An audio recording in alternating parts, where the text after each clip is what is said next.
Every religion on earth has a creator god, a being who spoke the world into existence, who shaped the clay, who breathed life into the first human. This is the story the mainstream traditions have agreed on for millennia. A good God made a good world. Worship him, obey him, return to him when you die. But there is another story, a story that predates the councils, the creeds, and the canonical texts the institutional church decided you were allowed to read. A story preserved in buried jars, copied in secret, burned by emperors, and declared heretical not because it was wrong but because it named something those in power could not afford to have named. The name is Yaldabaoth, and once you understand what that name means, what it describes, what it built, and what it is trying to keep hidden, the entire architecture of official religion will never look the same to you again. This is the full story. Let's begin. Before Yaldabaoth declared himself the only god, before the material world was assembled, before the first human being drew breath in a body that was never truly theirs, something else existed. Something that cannot be adequately named, only approached. The Gnostic texts, and here we are talking about documents discovered in 1945 near the Egyptian town of Nag Hammadi, texts buried in sealed jars, sometime around the 4th century CE, texts that scholars have since dated to compositions ranging from approximately 100 CE to 300 CE. These texts open not with creation, but with what preceded creation, with what required no creation because it simply and completely was. They call it the pleroma. The word is Greek. It means fullness, not fullness the way a cup is full, not a container with a finite capacity that has been topped off. Fullness as a quality of being. Fullness as the nature of a thing that has no absence in it, no gap, no lack, no edge where it ends and something else begins, no separation, no scarcity, no decay, and no time moving through it like a blade. No desire, because desire requires a gap between what you are and what you want, and in the pleroma, no such gap existed. This is not a description of paradise. Paradise is a destination, a reward, something you arrive at after the right sequence of behavior in the right lifetime. The pleroma is not where you go. According to these texts, the pleroma is what you are, or rather, what the deepest layer of what you are is still made of, even now, even inside this material world that was built on entirely different principles. At the center of the pleroma, the Gnostic texts describe a source they call the monad. 1. The undivided.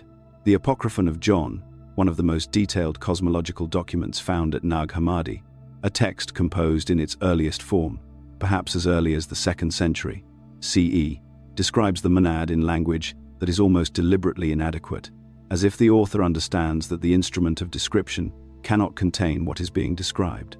The text says the monad is inexpressible. It is not a god in any sense. The word God usually implies. It has no personality, no preferences, no judgment, no needs. It does not watch. It does not demand. It does not require anything from anything, because it is not a being that exists in relationship to other beings. It is the ground from which all being emerges. Think of it this way. When you become aware of yourself, when consciousness turns and notices that it is conscious, you have not created a second thing. You have not divided yourself into two. You have generated an expression of what you already are. The monad works on a similar principle. The pleroma does not arise because the monad made it. The pleroma arises because the monad is the kind of thing that naturally, inevitably, infinitely expresses itself, and those expressions, in the Gnostic framework, are called aeons. Aeons are not angels in any conventional sense. They are not created servants. They are more like facets, qualities that emerge from the monad the way light refracts from a source. The Apocryphon of John names pairs of them: foreknowledge and incorruptibility, life and truth, mind and grace. Each pair is a kind of polarity within the fullness, a particular quality of divine being expressing itself in a recognizable form. Together they constitute the pleroma, the complete, unbounded, self-sustaining totality of divine reality. And within that totality, there was no problem, no conflict, no rupture, until there was. The event that changes everything in the Gnostic cosmological narrative is associated with one of these aeons, the one who will eventually become the indirect cause of Yaldabaoth's existence. The texts call her Sophia. The word is Greek for wisdom. And what Sophia did, what she wanted, why she wanted it, and what happened when she reached for something that could not be held, is the hinge on which the entire history of this world turns. But to understand Sophia's fall, you first have to understand what she was reaching for, and that requires understanding one more thing about the pleroma, the nature of emanation itself. In the pleroma, generation happens without loss. The monad generates aeons without being diminished. Think of the sun and its light. The sun does not lose itself when it radiates. The light that reaches you does not contain less sun than the light that stays at the source. The source remains complete. This is what the Gnostic texts mean when they insist that the monad is perfect and unchanging despite the existence of everything that came from it. But emanation in the pleroma occurs, according to the Apocryphon of John, in conjunction with the will of the Father, the monad. Not as a rule enforced by a lawgiver, but as a structural condition of reality. An aeon that generates alone, without that primal alignment, generates something that carries the signature of isolation rather than fullness. Sophia generated alone, not in defiance, not in rebellion, in desire, in longing. In an impulse, the texts describe as something like love, directed at the monad, but enacted without the monad's complementary participation. And from that longing, from that uncompleted reaching, something emerged that had never existed before in all the expanse of the pleroma. Something incomplete, something that didn't know it was incomplete, something that would look around at the darkness that surrounded it and conclude, with absolute certainty, that it was alone. That something is Yaldabaoth. Let's be exact about what Sophia did and what the texts actually say about why she did it. Because this is not a simple story about disobedience. This is not a Gnostic version of Eve reaching for the forbidden fruit. The texts are far more precise than that, and far more unsettling. The Apocryphon of John describes Sophia as one of the higher aeons, dwelling within the fullness of the pleroma, participating in the natural emanative flow of divine reality. The text says that she wanted to reveal an image from herself, that she had an impulse to generate, to express, to know. But the crucial detail, the detail the text emphasizes, is that she acted from her own will alone, without her consort, without the complementary aeon, who was her proper counterpart in the paired structure of the pleroma. The trimorphic protenoia, another Nag Hammadi text, frames Sophia's action in terms of a kind of overreach, not moral overreach, but structural overreach. An aeon reaching beyond the proper limits of what isolated will can accomplish within a reality that requires completeness as a precondition for sound creation. The Pistis Sophia, a longer and more elaborate text that scholars date to perhaps the 3rd century CE, gives Sophia an even more detailed interiority. In that account, Sophia looks toward the divine light above her, toward the monad itself, and is overwhelmed by the desire to comprehend it directly, to know it, to contain it. The text describes her falling, not falling physically, but falling in the sense of being drawn downward by the very intensity of her reaching upward. She overshoots. She moves beyond the boundary of the pleroma, the boundary that is maintained not by a wall or a gate, but simply by alignment with the nature of the whole. And in that space, beyond alignment, in what the texts call the region of shadow or the lower darkness, her creative impulse expresses itself, but expresses itself in the way that isolated will always expresses itself when it operates outside of the pleroma's conditions of wholeness. It produces something misshapen.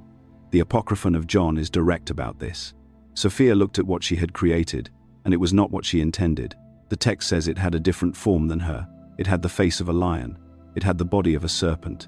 Its eyes were fire that burned in the darkness. And its name, the name it would eventually claim for itself, the name that would become the name of the god of this world, was Yaldabaoth. The name itself is contested among scholars. Some translate it from Aramaic roots as child of chaos.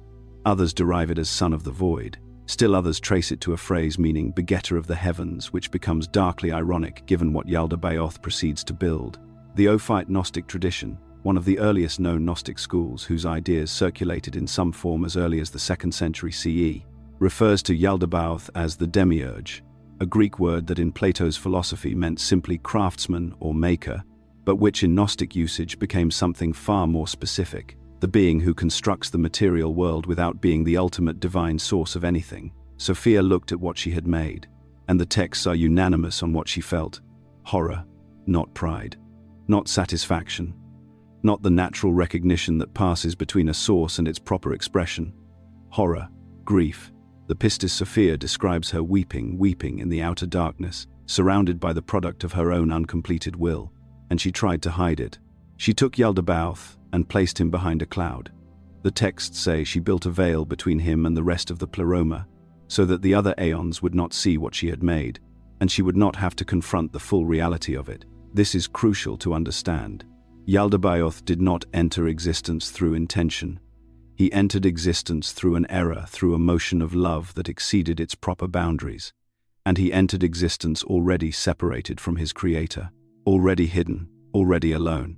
And in that aloneness, behind that cloud, cut off from the pleroma's light by the very veil Sophia drew around him, Yaldabaoth did what isolated consciousness tends to do when it has power, but no orientation toward anything greater than itself.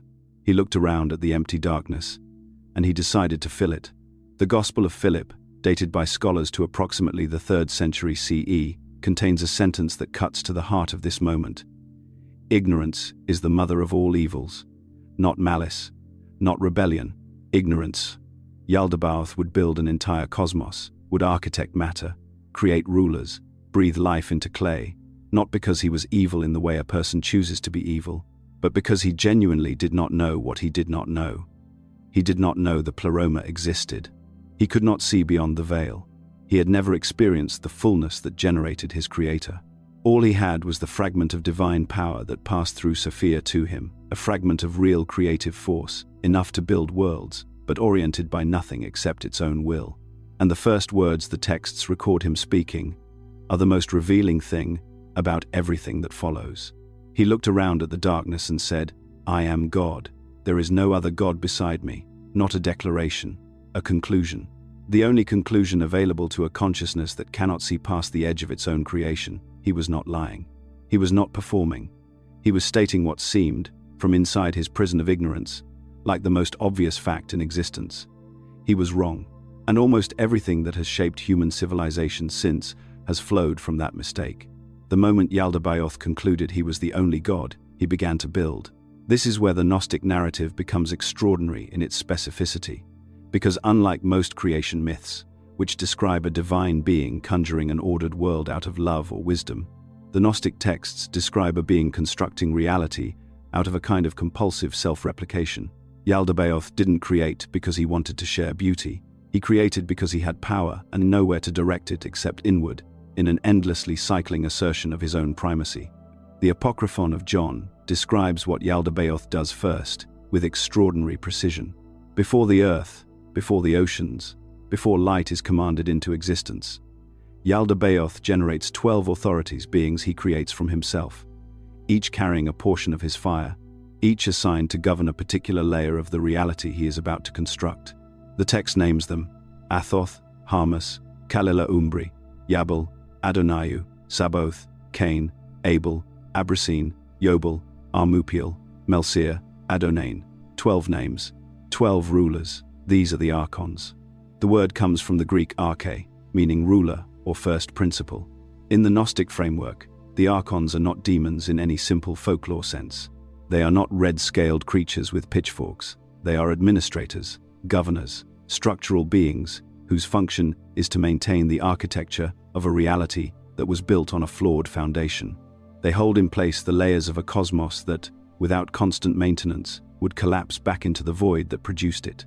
The Apocryphon of John describes these 12 archons as presiding over 12 aeons, but not aeons in the pleroma sense.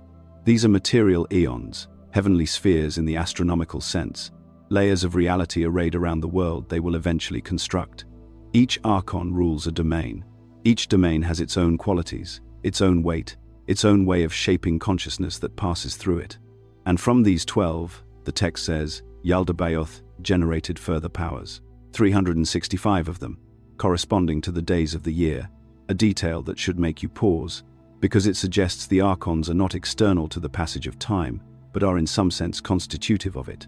Time itself, in this framework, is an architectural feature of Yaldabaoth's construction, not a neutral backdrop for experience, but a mechanism, something that operates on consciousness by moving it, relentlessly, from past to future, denying it the stillness in which the deeper reality might be perceived.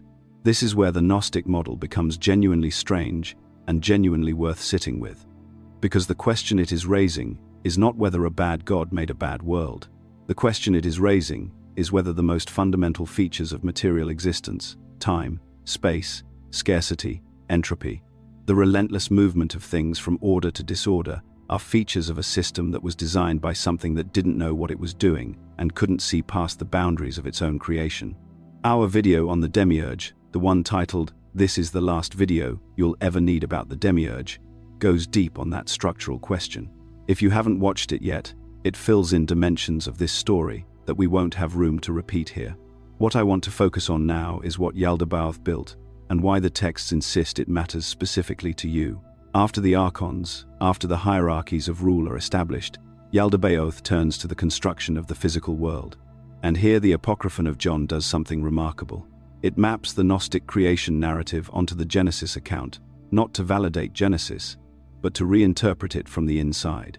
The voice that speaks in Genesis, the voice that says, "Let there be light," that separates the waters, that calls the land good, that voice, in the Gnostic reading, is Yaldabaoth's voice. The God of the first chapters of Genesis is the Demiurge, the creator of the material world, not the monad, not the pleroma, a derived being, operating at an enormous distance from ultimate reality, constructing a world he believes is his masterpiece, while having no access to the fullness that would reveal it to him as a shadow.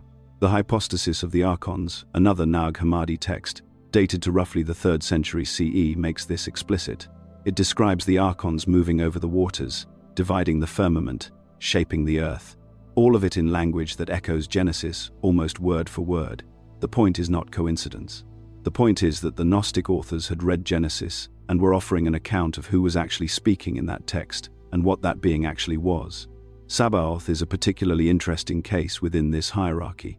The hypostasis of the archons and on the origin of the world. Both Nag Hammadi texts describe a moment where Sabaoth, one of Yaldabaoth's own generated archons, hears something. He hears of the pleroma. He hears that there is something above his father, and when that knowledge reaches him, the texts say he repents.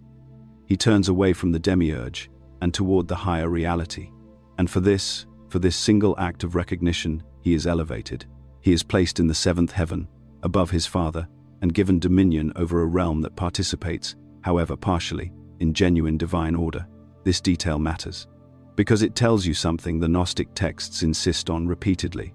The archons are not uniformly and permanently malevolent. The system is not without cracks. A being that is part of Yaldabaoth's construction can, upon receiving genuine knowledge of what lies beyond that construction, reorient. The problem is not that the archons are irredeemably evil. The problem is that most of them have never encountered anything that would require them to question their allegiance to the only reality they have ever known. Yaldabaoth built a cosmos. He built rulers to maintain it. He built time to move through it and space to contain it. And then he looked at what he had made, and in a moment, the texts describe with unmistakable irony, he called it good. But there was something missing, something that the construction, for all its elaborate architecture, could not provide: life. Real life. Not the animated machinery of archon-governed existence, but the specific quality of living consciousness that carries within it a trace of the pleroma. Yaldabaoth did not know how to make that, and his attempt to acquire it the moment that introduces the human being into this story is where everything becomes irreversibly, dangerously personal. The archons could build form. They understood geometry, they understood matter, they understood the arrangement of elements into structures that held their shape. What they could not do, what nothing in their repertoire of imitation and distortion could produce, was generate the animating spark that makes a living being more than a sophisticated machine. The Apocryphon of John describes what happened next with a precision that reads less like mythology and more like a forensic account. The archons, following the model they had seen reflected in the waters of chaos, that luminous shadow of the divine human form cast downward from the pleroma, began constructing a body. Each archon contributed to the construction. Different texts attribute different numbers of archons to different aspects of the physical and psychological makeup. Some list 365 angels, one for each day of the year, each responsible for a single bone, a single organ, a single capacity. This body was elaborate. It was intricate. It was, by the architecture of material existence, a masterwork, and it could not move. Yaldabaoth had produced a form with no animating principle, a shell, a sculpture, something that lay inert in the material world his construction had generated, complete in every external detail and utterly without life. This is the moment the texts mark as the pivot of the entire cosmological drama. A voice came from the pleroma. Some accounts describe it as the voice of the mother, Sophia, acting in a way that even from within her fallen condition she retained the capacity for. She deceived Yaldabaoth. She told him, "Breathe into the face of this creature, and the spirit will enter it, and it will rise." And Yaldabaoth did. He breathed. And what left him, what transferred from the false god himself into the body the archons had constructed, was the luminous spark he himself had unknowingly carried all along. The fragment of Sophia's light that had been embedded in him from his own imperfect formation. He breathed it into the human being, and in that breath, he gave away the one thing he had that was genuinely divine. The human being rose. Not because Yaldabaoth willed it successfully, because he was tricked into releasing something he did not understand he possessed. This is what the Gnostic texts mean when they say the human being contains the divine spark. Not metaphorically, not in some vague spiritual sense. Literally, the animating core of human consciousness is described as a transferred fragment of pleroma light, the specific residue of Sophia's original nature, passed through the distorted body of Yaldabaoth and breathed into the material form the archons built. Think about what that means structurally. You are not simply a creature of this world who happens to have spiritual potential. According to these texts, you are a vessel built by powers hostile to your awakening, animated by a light those same powers cannot extinguish, because they do not fully understand what it is. The cage came before the prisoner, but the prisoner turns out to be made of something the cage was never designed to hold. Yaldabaoth immediately recognized that something had transferred. He saw the human being standing upright, animated, luminous, in a way his own construction had not produced. And the texts say he was afraid, not angry, first afraid, because what stood before him was brighter than he had intended, brighter than the archons who surrounded him, brighter, in some sense, that his borrowed light could only dimly register, than himself. The archons were instructed to cast the human being down, into the deepest material world, into the most dense and forgetful region of the constructed cosmos. The logic was not punishment in the religious sense, it was containment. If the human being retained full consciousness of what it was and where the light inside it had come from, the entire system of archon governance collapsed. The legitimacy of Yaldabaoth's rule depended on no one in his realm being able to see him clearly. A being who carried pleroma light and remembered its source would see him exactly as he was. So, the descent happened. Not as a fall from grace in the orthodox sense, not as the consequence of sin, as a deliberate act of political suppression by a ruler who had just realized that the most dangerous thing in his kingdom was the thing he himself had accidentally created. The human story, in Gnostic cosmology, does not begin with paradise and end with failure. It begins with imprisonment and moves, if the spark does its work, toward recognition. That reversal from the orthodox account of a creation that began in innocence and fell is not subtle, it is total.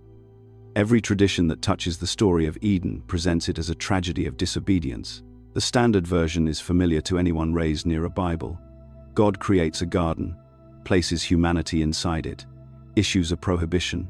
Humanity breaks the prohibition, and everything that follows suffering, mortality, exile, is the consequence of that original failure.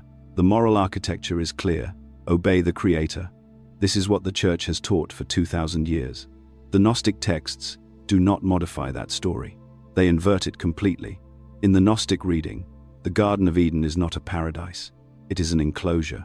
The God who places the human being inside it is not the supreme divine source he is, Yaldabaoth, the false god, the demiurge who has just discovered that his own creation contains a light he cannot fully control. The prohibition against the tree of knowledge is not a reasonable boundary established by a loving creator. It is a strategic restriction imposed by a fearful ruler who knows that knowledge, specifically the knowledge of one's own divine origin, is the one thing that breaks his authority. The hypostasis of the archons makes this explicit. So does On the Origin of the World, another Nag Hammadi text that scholars date to somewhere in the 3rd or 4th century CE. Both describe the tree of knowledge as connected to the pleroma, as a conduit, effectively, through which the human being could recover awareness of its actual source. Yaldabaoth's prohibition is not moral instruction, it is information suppression. And then there is the serpent. Orthodox Christianity made the serpent the villain of the story so thoroughly that the identification has become almost unconscious. Serpent equals Satan, equals the force that destroyed paradise. But the Gnostic texts assign the serpent a completely different role. In the Apocryphon of John, it is Christ himself, the divine intelligence from the Pleroma, who enters the garden in the form of the serpent and instructs the human being to eat. In the hypostasis of the archons, the serpent is associated with the divine feminine instructor. In both cases, the one who tells humanity to eat from the tree of knowledge is not the villain of the story. It is the ally, the one who breaks the information blackout imposed by the demiurge. The archons respond to the eating with what the texts describe as panic and rage, not righteous anger panic. Because what has just happened is that the human being, through the acquisition of knowledge, has taken a step toward remembering what it is. The punishment that follows exile from the garden, the introduction of suffering and mortality, the condemnation to labor and pain, is not divine justice. In the Gnostic framework, it is archon retaliation, the intensification of imprisonment after an escape attempt. This reframing does not require the abandonment of the text itself. It requires reading it from a different set of assumptions about who is speaking. If the God of Genesis is the supreme, benevolent source of all being, the story reads one way. If the God of Genesis is Yaldabaoth, a limited, fearful, self-declared deity who is simultaneously ignorant of his own origin and terrified of losing control of the one creation that carries something he cannot replicate, the same story reads completely differently. Nothing changes in the events. Everything changes in what those events mean. I want to be direct about something here, because this is the point where some people feel a pull toward dismissal. The claim is not that the biblical text is false. The claim is that it is accurate, and that the God it describes behaves in ways that, once you allow yourself to actually read what the text says, fit the Gnostic profile far better than the orthodox interpretation. A God who does not want humans to have knowledge. A God who responds to human autonomy with punishment. A God who says, in Genesis chapter 3, "The man has become like one of us, knowing good and evil. Now he must not be allowed to reach out his hand and take from the tree of life." That last line, "one of us," appears in the text. Yaldabaoth speaking to his council of archons, afraid that the creature he built to be subordinate might actually become his equal. The Gnostics did not invent a reading that strains against the biblical text. They proposed a reading that takes the text at its literal word and asks, what kind of God actually behaves this way? And the answer, in the Nag Hammadi texts, is fully developed, named, and placed into a complete cosmological context. This is where the Gnostic tradition stops being ancient philosophy and starts being something that demands a personal response. There is a question that surfaces every time the demiurge is introduced seriously, and I want to address it directly because avoiding it would be intellectually dishonest. The question is this: if Yaldabaoth acts out of ignorance, if he does not know there is a pleroma above him, if he genuinely believes himself to be the only God, does that make him morally culpable for what he does? Is the false God a villain? Or is he simply a limited being doing the only thing his nature allows? The Gnostic texts do not give a uniform answer. Different schools within Gnosticism positioned Yaldabaoth differently along this spectrum. This is worth understanding precisely because it reveals the sophistication of the tradition.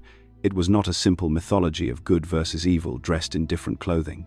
It was a genuine theological inquiry into the relationship between ignorance, power, and moral responsibility. Valentinus, writing in Rome around 140 CE, and considered by many scholars to be the most philosophically rigorous of the major Gnostic teachers, developed a position that is sometimes described as sympathetic toward the demiurge. In the Valentinian system, the demiurge is not evil by intention. He is flawed by nature, a being who operates with genuine belief in his own authority, who administers his cosmos according to what he understands as justice, who in some accounts is even capable of being turned toward the pleroma once the truth is revealed to him. Valentinus positioned the demiurge as analogous to a craftsman who executes a design he did not originate and does not fully comprehend. Responsible for his work, yes, but not the ultimate source of the problem. The Sethian texts, which include the Apocryphon of John, the hypostasis of the archons, and the Gospel of the Egyptians, take a considerably darker view. In these accounts, Yaldabaoth is described in terms that are explicitly pejorative. He is called the God of the blind. He is described as lion-faced and serpent-bodied. He is portrayed as actively malevolent in his desire to prevent the human being from recovering knowledge, not simply limited, but threatened, and responding to that threat with deliberate suppression. The Sethian Yaldabaoth knows, on some level, that he is not what he claims to be. and that partial knowing makes what he does worse, not better. Between these two poles, the Valentinian craftsman and the Sethian tyrant, is a range of interpretations that different Gnostic communities navigated, according to their own theological priorities. What all of them share is this: whether Yaldabaoth is pitied, condemned, or simply analyzed, his ignorance of the pleroma is the structural problem that every human being in his realm inherits. He does not know his own origin. He cannot teach what he does not know. Every institution he inspires, every commandment he issues, every religious system that organizes itself around his authority will reproduce that ignorance as its foundational feature. This is not a peripheral point. This is the central diagnosis of the Gnostic tradition. The world not as a fallen paradise, but as a system built by ignorance and maintained through the perpetuation of that ignorance. Religion, in this framework, is not the solution to human lostness. Institutional religion, the kind organized around the authority of the demiurge and his archons, is the mechanism through which lostness is preserved and administered. The commandments keep you obedient. The doctrine keeps you confused. The promise of salvation through external authority keeps you looking in exactly the wrong direction. Knowledge, gnosis, is the specific thing the system is designed to prevent. Not because the system is run by a committee of conscious oppressors who meet and plan suppression, but because a cosmos built on ignorance produces institutions that are structurally oriented against the one thing that dissolves ignorance. You do not need a conspiracy when the architecture itself does the work. I have sat with this framework for a long time, and I want to say clearly, the sophistication of what these ancient writers were doing is routinely underestimated. They were not primitive mythmakers projecting human conflict onto cosmic scale. They were systematic thinkers working through a problem that no mainstream theological tradition has ever fully resolved: the problem of why, if a benevolent God created this world, it operates so consistently in ways that harm the creatures it supposedly loves. The Gnostic answer is not comforting in the way conventional religion offers comfort. It does not tell you that suffering has a hidden purpose, administered by a wise God who knows better than you do. It tells you that the suffering is structural, the structure has a source, the source can be identified, and identification gnosis is the beginning of freedom. That answer demands more from you than comfort does, which is, I suspect, exactly why it was suppressed. Yaldabaoth did not operate alone. This is important to the structural picture, and it is where the Gnostic cosmology develops from theology into something that functions more like political philosophy. The archons, the word comes from the Greek archon, meaning ruler or magistrate, are the subordinate powers that govern the material cosmos under Yaldabaoth's authority. Their number varies across texts. The Apocryphon of John lists 7, corresponding to the 7 classical planets: Saturn, Jupiter, Mars, the Sun, Venus, Mercury, the Moon, each associated with a specific governing function and a specific spiritual pathology. Some texts expand this number significantly. What is consistent across accounts is their function. The archons are the administrative layer of the false creation. They do not generate the system, they maintain it. Each archon in the Apocryphon of John is given a name and a corresponding vice that it imposes on the human psyche. Yaldabaoth himself is associated with ignorance. His subordinate archons are associated with grief, desire, envy, jealousy, wrath, and similar states. This is not incidental. The Gnostic model is saying something specific about the origin of what we call psychological suffering. These are not character flaws that human beings generate independently. They are imposed conditions of the specific psychological weather of a cosmos, administered by powers whose own constitution reflects these distortions.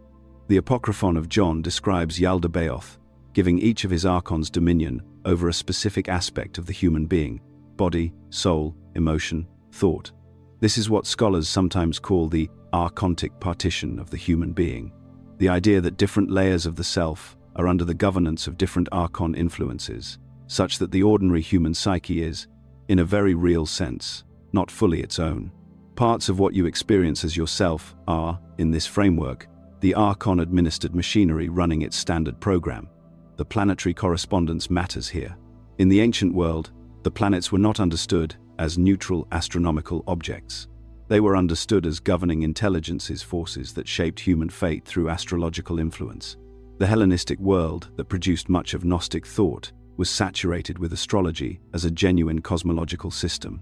What the Gnostics did with that system was characteristically subversive. They took the governing planets, identified them as archons under Yaldabaoth's command, and reframed astrological determinism, not as the neutral operation of cosmic law, but as the deliberate mechanism of archon control. You are not simply fated by your stars. You are administered by rulers who have organized time and space to maintain their governance over you.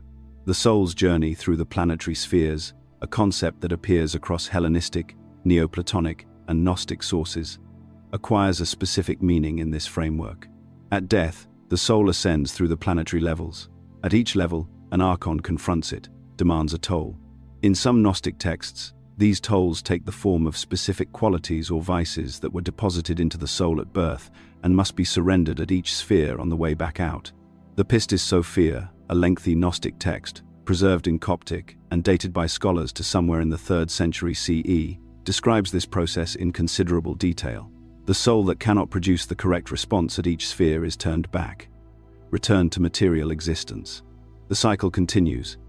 This is the Gnostic understanding of what other traditions call reincarnation, not the optimistic model in which repeated lifetimes allow for gradual improvement and eventual elevation, a system in which the soul, lacking the knowledge that allows it to navigate the archon toll gates, is recycled back into the world that generates the archon's power. The wheel turns, the governors govern, and the human being, without gnosis, remains exactly where Yaldabaoth's original act of containment placed it. The escape route, in this cosmology, is not virtue in the conventional sense. It is not moral improvement measured against a divine commandment. It is recognition-specific, cognitive, ontological recognition of what you are, where the light inside you comes from, and what the archons that administer your psychological life actually are. You cannot negotiate your way past a gatekeeper you cannot see. The first act of liberation is seeing the gate. This is what gnosis means, practically speaking. Not a feeling, not a spiritual experience in the vague sense.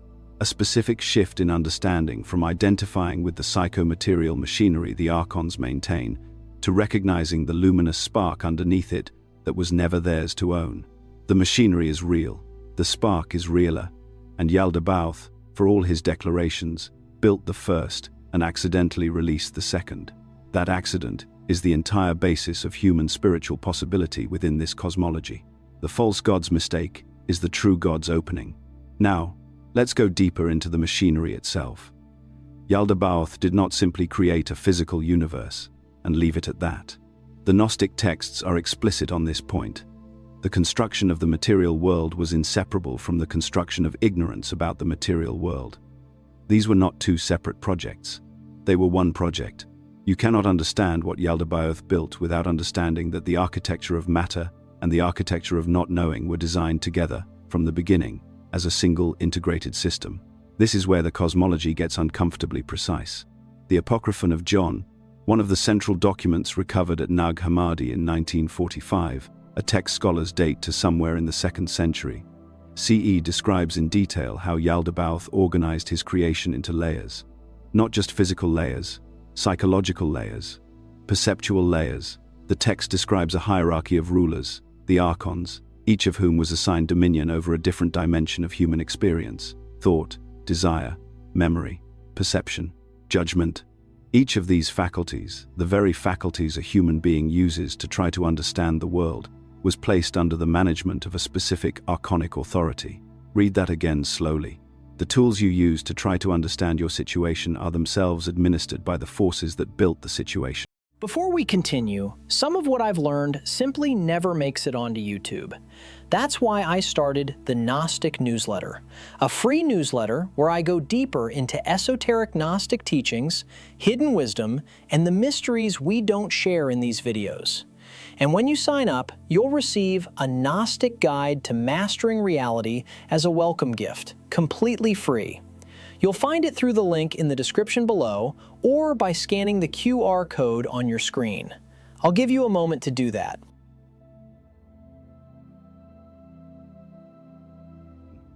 This is not an accident in the Gnostic framework. This is the design. Think about what that means practically. When you reach for reason to evaluate your life, That faculty of reason is operating inside an architecture that was built by the same intelligence that constructed the life you're trying to evaluate. The ruler of thought is not neutral. The ruler of memory is not neutral. The way you naturally interpret your experience, the categories you instinctively reach for, the frameworks that feel self-evident, all of it is running on infrastructure that Yaldabaoth's emanations maintain. This is why the Gnostic teachers kept insisting that ordinary knowledge was not enough, not because they were being mystical or elitist, but because they understood, with precision, that the epistemological problem ran deeper than most people were willing to look. The channel to correct understanding was not just obscured, it was guarded. The hypostasis of the archons, another Nag Hammadi text, uses the imagery of a veil.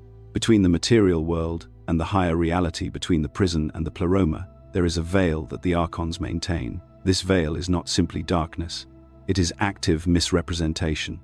The archons do not merely prevent you from seeing what lies above them, they actively present themselves as what lies above them. Yaldabaoth declared himself the only God. His subordinates extend that declaration into every layer of human cognition and social structure. The false presents itself as the real, the copy presents itself as the original, and because the tools you use to detect counterfeits are themselves part of the system being counterfeited, the ordinary mind has no obvious exit. This is the architecture of ignorance, not passive, not accidental, structural. Now, here is where the Valentinian tradition, one of the most sophisticated Gnostic schools, developing primarily in the 2nd century CE, adds a dimension that the earlier texts only implied. The Valentinian teachers distinguished between different kinds of human beings based on their relationship to this architecture. There were those completely captured by it, what they called hylic individuals, from the Greek word for matter, who were so thoroughly identified with the material and psychic layers that the luminous spark within them was functionally inaccessible, at least in their present condition. There were those partially caught, the psychic individuals, who had some orientation toward what lay beyond the material, but were still navigating primarily through the archonically administered faculties of conventional, religion and moral effort. And then there were the pneumatic individuals, those in whom the spark was active enough that the architecture of ignorance was experienced as exactly what it was, a foreign overlay on something real underneath. The pneumatics were not spiritually superior by nature, in the sense of deserving a prize. They were simply further along in a process of recognition that was potentially available to every being who carried the divine fragment. Their condition was not a status. It was a description of where the remembering had reached. And what were they remembering? Not a doctrine, not a theology. And the Valentinian texts are clear. The pneumatic individual was remembering their own origin. The spark, recognizing the pleroma, because the spark came from the pleroma. Anamnesis, unforgetting, was not learning something new. It was the slow, incremental collapse of the architecture of ignorance that had been laid over something that was never not there.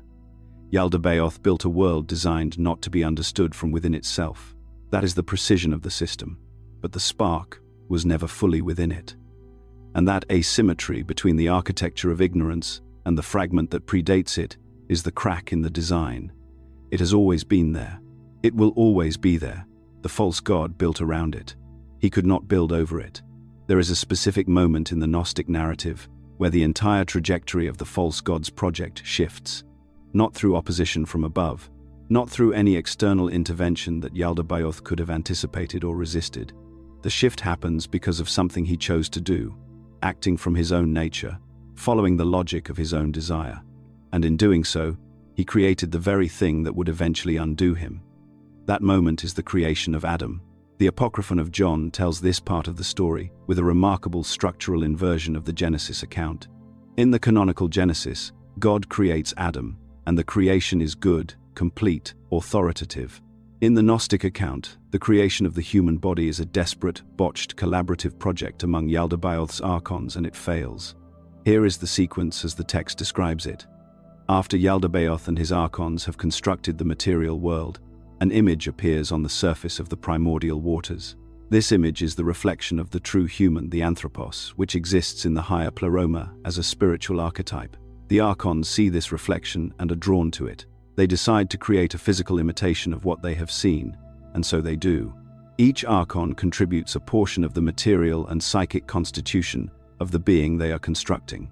The text gives their names, maps each contribution to a specific part of the human psyche and body. and describes the result: a physical form, elaborately constructed, breathtakingly complex, and completely inert. It cannot move. It cannot rise. It has no animating principle. The archons, for all their combined power, could build the vessel. They could not light the fire. This is when the higher realm intervenes. In the Apocryphon of John's account, the luminous epinoia, a divine emissary, a fragment of the higher light operating within the story, descends with a message for Yaldabaoth. The message, in effect, is, "Breathe your spirit into the form you have made." And Yaldabaoth, motivated by the desire to create and animate, to be the source of life, rather than merely the constructor of matter, does exactly that. He breathes into Adam, and the power he breathes, the animating spiritual force that makes Adam live, is not Yaldabaoth's to give away without consequence. The text is precise on this point. The spirit that Yaldabaoth breathes into Adam is the divine power he received, originally, from his mother Sophia. The light he carries is not his own. It came from the pleroma through her, and when he breathes it into Adam, it passes into Adam. Not a copy of it, the actual luminous substance. The spark of pleromatic light that had been trapped inside Yaldabaoth now takes up residence inside the human being he just made. Yaldabaoth created Adam to display his power. Instead, he transferred his most valuable possession, the only genuine thing he had, directly into the being he was trying to own. The false god made the human being into the inadvertent container of exactly what the pleroma needed to recover. Now Adam is alive, and Adam's aliveness is of a different order than everything else Yaldabaoth has made. The material world, the archons, the heavens they administer, the elements they govern, all of it is constructed from inferior, derivative substance. It has a kind of existence, but it does not have the light. Adam, lying in the newly made material world, carries within his physical form a fragment of genuine pleromatic reality. This is why the Gnostic tradition inverts the conventional reading of the human condition so completely. In the Orthodox framework, the human being begins as something God made, and then falls away from God through sin. In the Gnostic framework, the human being begins as something the false god made that contains more genuine divinity than the false god himself. The fall, in the Gnostic account, is not a fall from grace. It is a fall into deeper entrapment of something that was already holy. Yaldabaoth recognized immediately what had happened. The Apocryphon of John describes his response. He saw that Adam was luminous, that the being he had just animated was in some fundamental sense superior to himself and to all his archons. And rather than accepting this, rather than releasing Adam to the higher light he now carried, Yaldabaoth did what the logic of his nature demanded. He constructed another layer of imprisonment. He built the material body as a denser shell around the luminous form. He cast Adam into the deepest part of the material world. He created the conditions of forgetting. The architecture of ignorance we discussed in the last section was not a pre-existing feature of the cosmos. It was Yaldabaoth's emergency response to his own mistake. He built the forgetting because he had accidentally given away the light. The prison got its walls after the prisoner arrived. This is why the Gnostic account of human origins is not pessimistic, despite sounding dark. Yes, the human being is imprisoned. Yes, the walls are real and thick and extensively administered. But the human being inside those walls is not an ordinary prisoner. The human being inside those walls is the thing the prison was built to contain, a fragment of genuine divine light. And no wall, built from inferior substance, can permanently hold what it was not made to hold. The false god's mistake was not incidental. It was structural, and it set the entire trajectory of what Gnostic liberation means. This is where the Gnostic tradition does something that the mainstream canonical tradition absolutely refused to do. It makes Eve the first teacher, not the first sinner, not the first to fall, not the origin of humanity's downfall through weakness or disobedience or susceptibility to temptation, the revealer, the instructor, the one who carried the luminous epinoia, the divine spark of higher knowledge, and passed it to Adam when the archons were not looking. The text that articulates this most directly is On the Origin of the World, another document from the Nag Hammadi library. There is also a fascinating parallel account in a text called The Thunder, Perfect Mind, one of the most unusual documents in the entire collection, where a feminine divine voice speaks in a series of paradoxes that scholars have struggled to categorize because they resist every conventional, theological framework. But it is on the origin of the world and the broader Apocryphon of John tradition that give us the clearest picture of what the Gnostic tradition understood Eve to actually be. Here is the core claim. When Yaldabaoth and the Archons built Eve from Adam's side in a deliberate parody of the Genesis account, they believed they were creating a second vessel for their dominion, a companion for Adam, something they controlled. But the divine epinoia, the higher feminine principle that had been working within this story since Sophia's fall first set it in motion, had already entered the construction. The Archons built the form. The epinoia inhabited it. What emerged was not what they intended. When Eve looked at Adam, the text says that Adam woke up, not in the simple sense of regaining consciousness. He woke up in the deeper sense, the recognition of another being who carried what he carried, who was oriented toward the same light he had forgotten he contained. Eve's arrival was an awakening event, not because she was created above him, not because of a hierarchy, but because the presence of the epinoia in her form activated the corresponding fragment in him. This is a radical reinterpretation of the Genesis narrative, and the Gnostic writers knew exactly what they were doing with it. The serpent in the garden, the figure that Orthodox Christianity made into the adversary, the agent of temptation and fall, appears in several Gnostic texts as the instructor sent from above. Not an evil tempter, a teacher. The Apocryphon of John makes this explicit. The serpent who urged humanity to eat from the tree of knowledge was acting on behalf of the higher realm, not against it. The tree of knowledge of good and evil was not a trap set by a benevolent God to test his creatures' obedience. It was a door that Yaldabaoth was desperately trying to keep closed. Think about the inversion. In the canonical reading, eating from the tree is the original sin, the act of disobedience that separates humanity from God and requires millennia of atonement. In the Gnostic reading, eating from the tree is the first act of gnosis, the moment the human being reached toward knowledge that the false God was withholding, guided by a figure sent from the true God, specifically for that purpose. Yaldabaoth's prohibition was not protective, it was territorial. The fruit of the tree was knowledge of origins, knowledge of what the human being actually was, where the spark inside them actually came from, and who Yaldabaoth actually was in relation to the pleroma. This knowledge was the one thing Yaldabaoth could not allow, because this knowledge was the beginning of the unraveling of everything he had built. So he called the knowledge sin. He called the reaching for it disobedience. He called the instructor a deceiver, and he expelled the humans from the garden, which, in the Gnostic reading, was not a paradise lost but a managed enclosure, a controlled environment where the Archons could maintain direct oversight over the beings who carried the light they could not reproduce. The expulsion was not punishment, it was panic. Now, the figure of Eve as revealer does something very specific within the Gnostic framework that cannot be separated from the broader cosmological story. Remember that the entire crisis began with a feminine divine principle, Sophia, whose independent movement generated the problem. The Gnostic narrative does not resolve that by diminishing the feminine. It resolves it by running the same thread forward.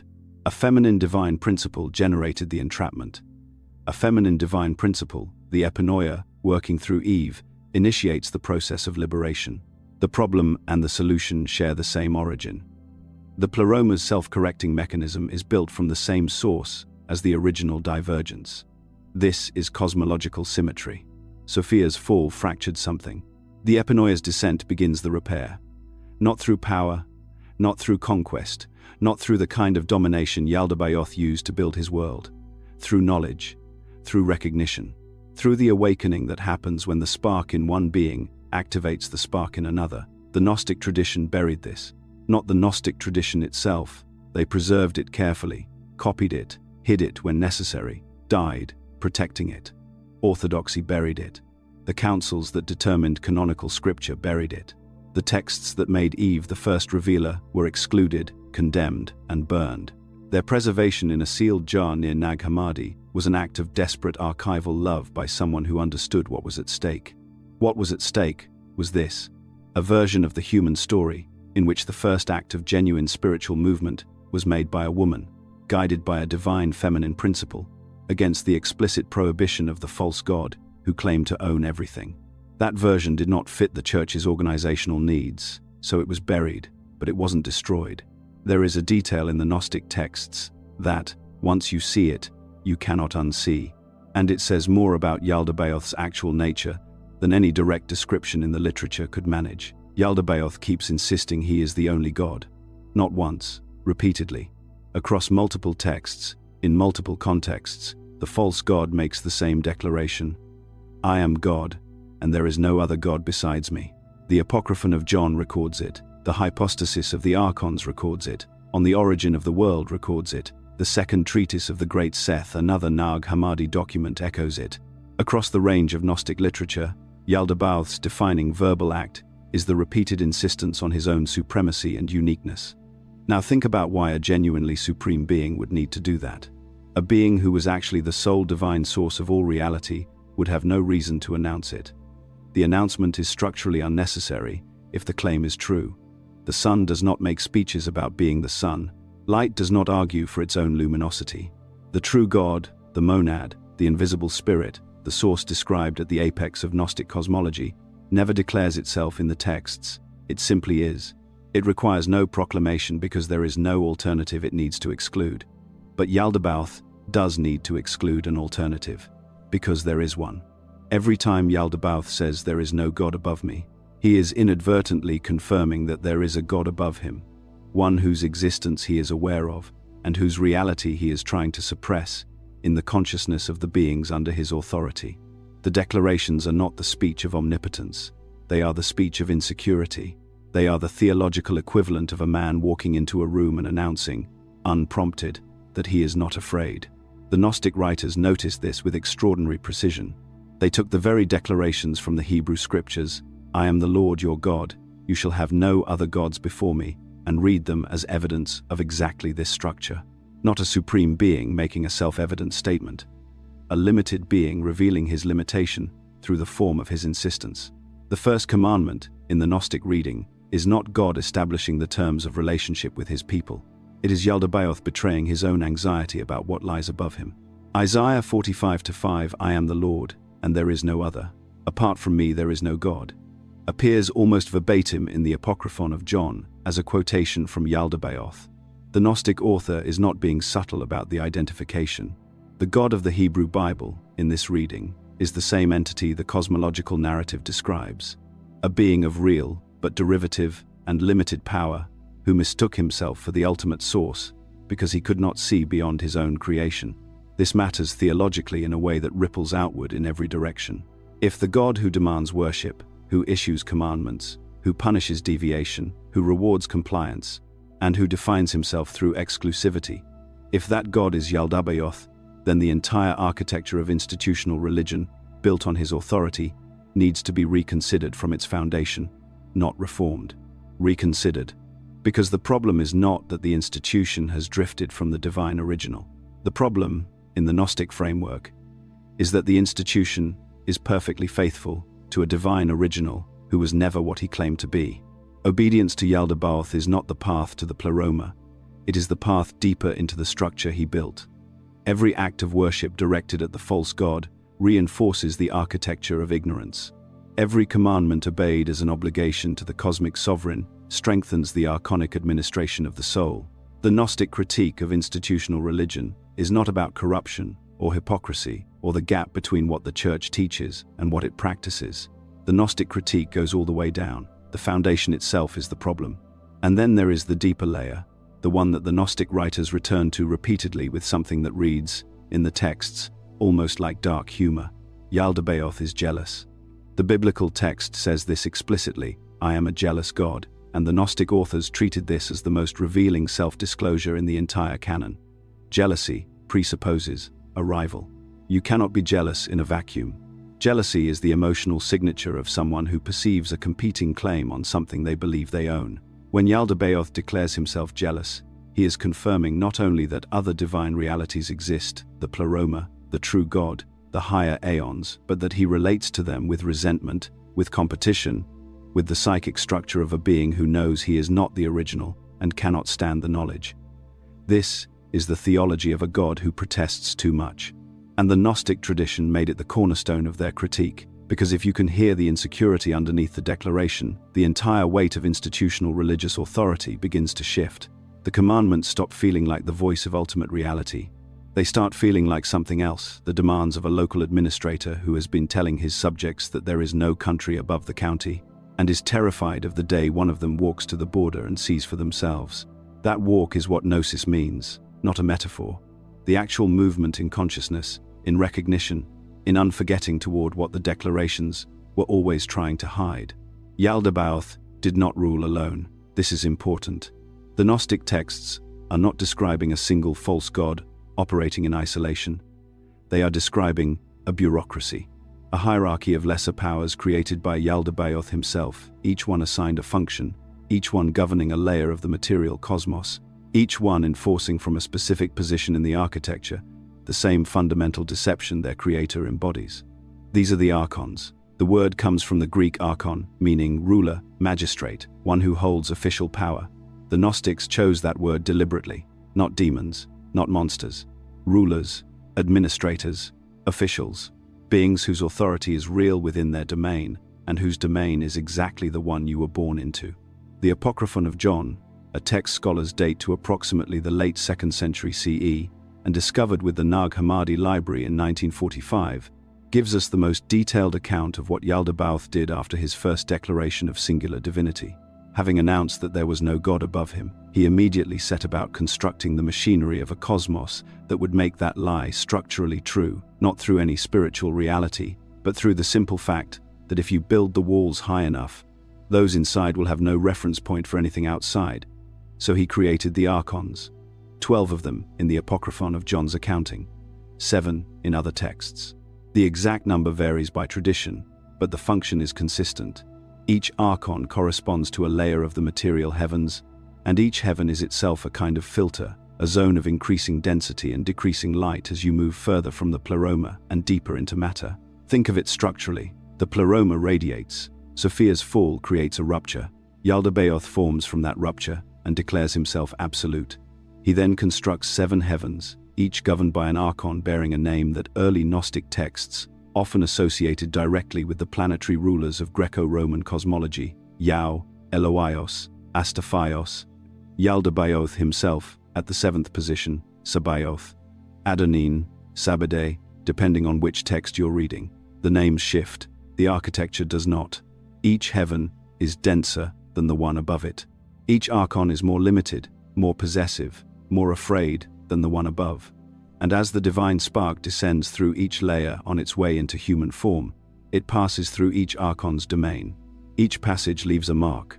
Each archon wraps the descending soul in a layer of its own character, a layer of fear, of desire, of aggression, of pride, of envy, like sediment, accumulating around something luminous as it falls through progressively murkier water.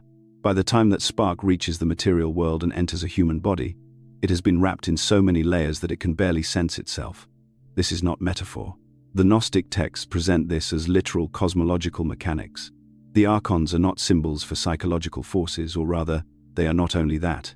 They are also described as actual governing powers, as the forces behind what we would call fate, necessity, compulsion, the sense that you are being pushed through a life by currents you did not choose and cannot name. The Pistis Sophia, another major Gnostic document, takes this further. It describes the archons not just as passive layers but as active participants in soul entrapment, beings that pursue the soul, that try to prevent its return upward, that at death work to redirect the departing consciousness back into matter rather than allowing it to ascend. The tunnel of light that every near-death researcher has catalogued. The warm pull toward re-entry, the Gnostic framework, has an explanation for that, and it is not a comforting one. But here is what matters most about the archons in understanding Yaldabaoth himself. They are his mirror. Each archon replicates, in a diminished and specialized form, exactly what Yaldabaoth is: blind, self-certain, convinced of its own ultimacy within its domain, incapable of perceiving the light that sits above it, because it was formed in an environment where that light never reached. The archons are not evil in any absolute sense. The Gnostic tradition is careful about this. They are limited, profoundly, structurally limited. They govern as if there is nothing above them, because nothing above them is legible from where they stand. Yaldabaoth created servants who are exactly like him, for the same reason any system of control reproduces itself. Because beings who cannot imagine freedom are the most reliable enforcers of captivity. And below them, wrapped in their layers, born into their architecture, moving through a world their hands built there, is the human being, carrying something none of them can understand. Carrying the divine spark that Sophia's fall inadvertently placed inside the very system designed to contain it. Here is where the story turns. Up until this point, the Gnostic narrative of Yaldabaoth has moved in one direction, downward. Rupture, fall, formation, declaration, construction. A hierarchy of blindness assembling itself layer by layer. A cosmos built to house a lie. Everything moving away from the pleroma, everything getting denser, darker, more enclosed. And then comes the creation of the human being, and the direction reverses. Not immediately, not obviously. But from the moment the first human form is made, something enters the architecture of Yaldabaoth's creation that was never supposed to be there. Something that his own system cannot contain, cannot neutralize, and crucially, cannot expel without dismantling the entire construction. The Apocryphon of John tells the story this way. After Yaldabaoth and the Archons have constructed the material world, a voice comes from above, from the pleroma, from the true divine realm that Yaldabaoth insists does not exist. The voice does not announce itself. It simply instructs. It tells the Archons to create a human being in the image and likeness of the divine form they had briefly perceived. This is the detail that carries everything. The Archons had seen just once, just briefly, reflected on the surface of the waters beneath them, a luminous image. The image of the true anthropos, the divine human form that exists in the pleroma as an expression of the perfect light.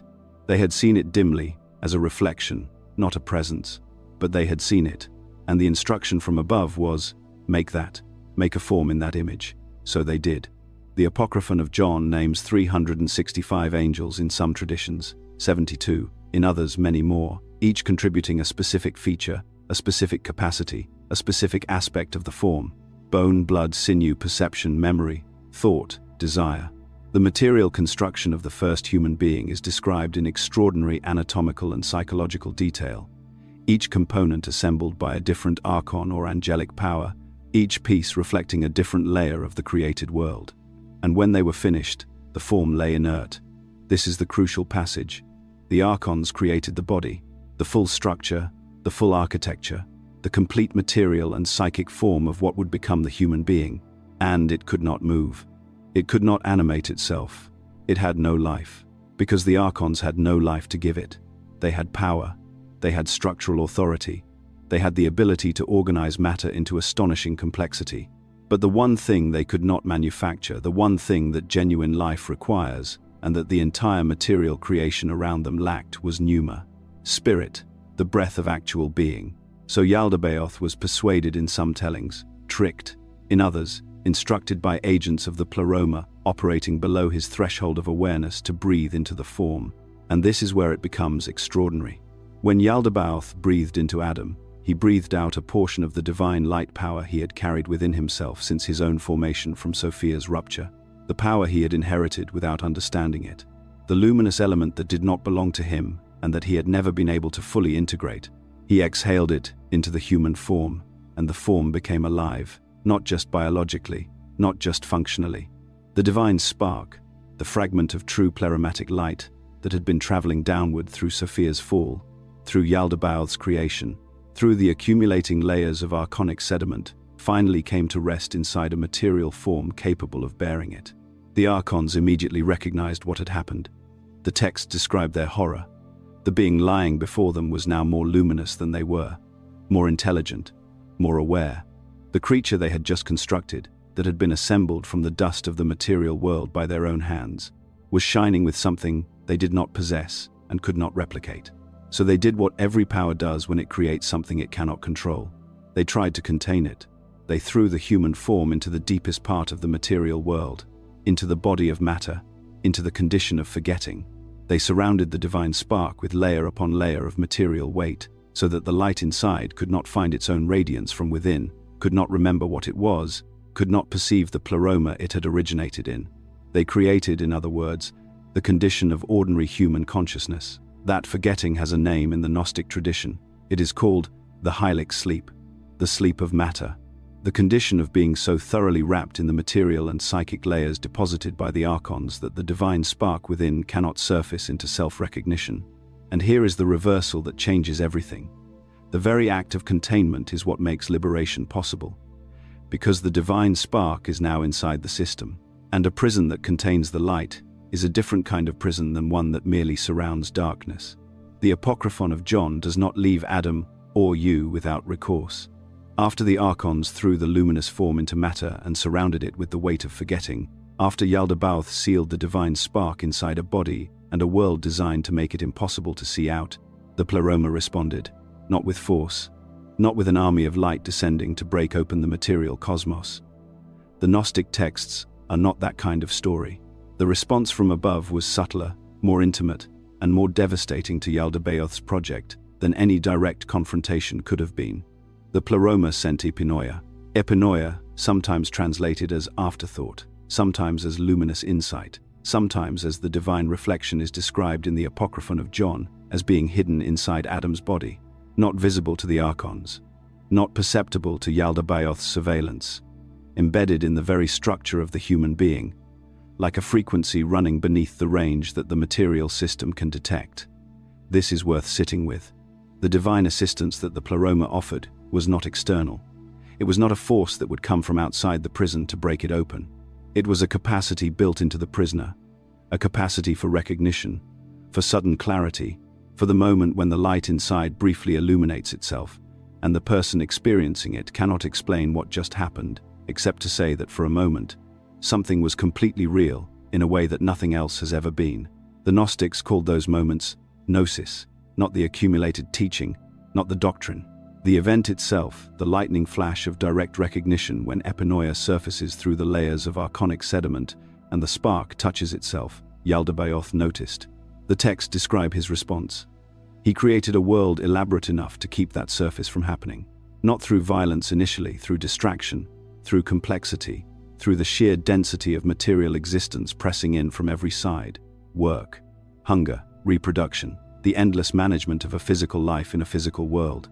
The archons did not need to actively suppress the divine spark so long as the human being was sufficiently occupied with the material requirements of survival to never sit still long enough for epinoia to surface. This is the function of the material world in the Gnostic framework. It is not a torture chamber. It is something more sophisticated and more difficult to resist a system of total absorption. A reality so complete, so demanding, so full of immediate urgency that the question of what lies beneath it almost never gets the silence it requires to become audible. But almost never is not never.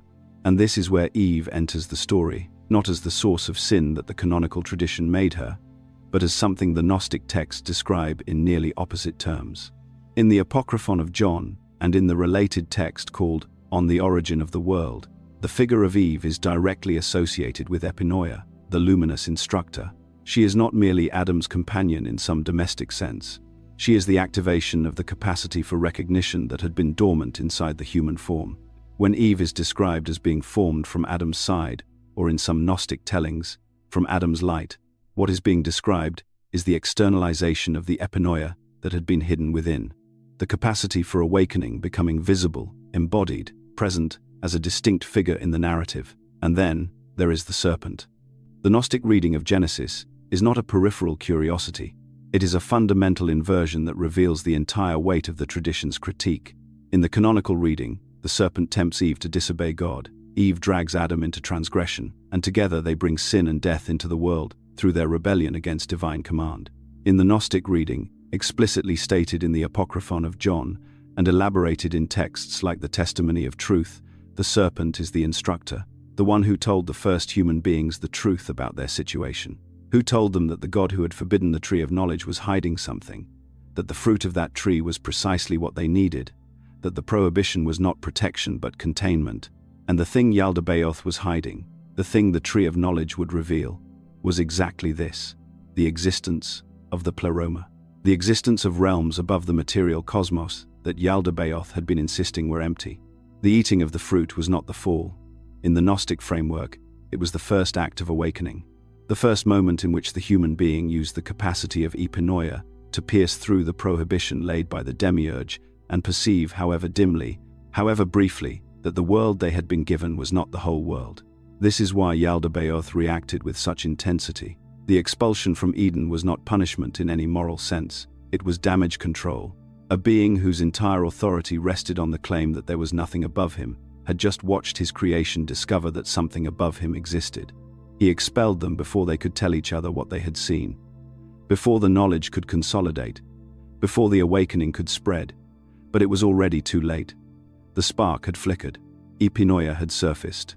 And no amount of material weight, no quantity of archonic sediment, would ever fully extinguish what had already, briefly, recognized itself. Once you understand what happened in Eden, the rest of the Hebrew scriptural narrative reads differently.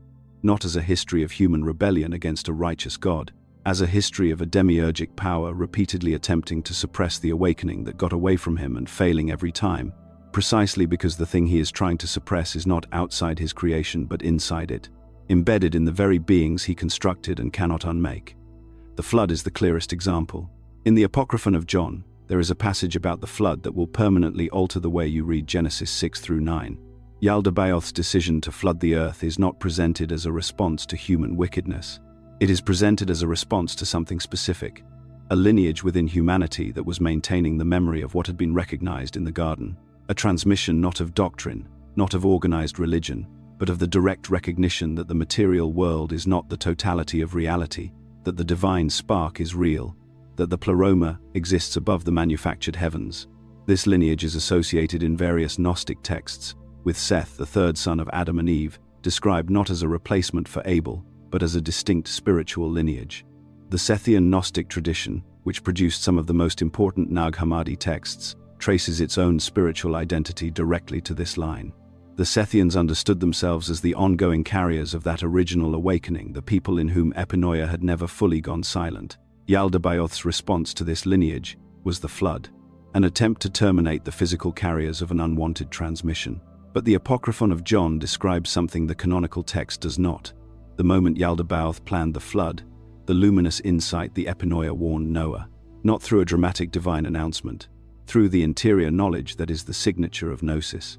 Noah understood what was coming, not because a voice spoke from the clouds, but because the spark within him, the fragment of pleromatic light that the archons had never been able to extinguish, surfaced into clarity.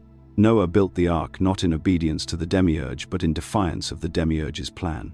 By surviving, by preserving the Sethian lineage, by carrying the transmission of awakened consciousness through the flood and out the other side, Noah did exactly what Yaldabaoth had been trying to prevent. The survival of the lineage was the failure of the flood. And this pattern, the attempt to suppress, the survival of the spark, the continuation of the transmission, repeats throughout the Gnostic reading of subsequent history. The Tower of Babel is not a story about human arrogance. It is a story about Yaldabaoth's anxiety at the moment, when the scattered lineages of the Sethian transmission began to reconsolidate, when people started remembering, started communicating, started building towards something. The confusion of languages was not punishment. It was strategic fragmentation. Divide the carriers, disrupt the consolidation, prevent the knowledge from achieving critical mass. Each time the spark threatens to surface in a way that cannot be individually contained, the demiurgic response is the same. Not destruction of the spark itself, that is beyond Yaldabaoth's power, but disruption of the conditions that allow the spark to recognize itself. Isolation, distraction, fragmentation, the manufacture of urgency, the multiplication of material demands. This is the mechanism the Gnostic tradition identifies not just in ancient history, but in the structure of ordinary life. Every system that keeps you too busy to be still. Every ideology that insists the material world is the whole world. Every institution that positions itself between you and the direct experience of what you are offering mediation where none is needed, requiring permission for what belongs to no institution to give or withhold. Yaldabaoth's pattern is not ancient. It is the operating system of the world you woke up in this morning. And here is what the Gnostic tradition insists. Across every text, across every school, across the full span of what was preserved and what was burned, the pattern has not succeeded, cannot succeed, because the thing it is trying to suppress is not a historical lineage that can be flooded out, not a language that can be confused away, not a text that can be declared heretical and committed to fire. The thing Yaldabaoth has been trying to suppress since the moment he exhaled his own light into the human form is the simple, immediate, always available fact of what the human being actually is, not the body, not the personality, not the archontic layers of fear and desire and compulsion that were deposited during the soul's descent through the material heavens. The spark, the pneuma, the fragment of pleromatic light that entered this system when Yaldabaoth breathed that has been here ever since, wrapped in forgetting, waiting for the silence that Epinoia requires. Every flood that fails is evidence of the same thing. You cannot drown light. You can surround it with water. You can cut it off from the shore. You can make it very cold and very dark. But the nature of light does not change based on how much water surrounds it. And eventually in one consciousness, then another, the spark finds itself again. Not because anyone taught it how, because it never forgot what it was. It only forgot that it remembered. Yaldabaoth did not rule alone. This is one of the most consistently documented features across every major Gnostic text. The Secret Book of John, the Hypostasis of the Archons, on the origin of the world, the Gospel of the Egyptians, and it matters enormously because it reveals something about the nature of this system that a single ruler could never reveal on his own. Power that is ultimately false does not consolidate. It multiplies. It spreads itself thin across layers of lesser authorities, each one imitating the blindness of the one above it, each one enforcing a reality it did not create and does not understand. The Gnostic texts call these lesser authorities archons.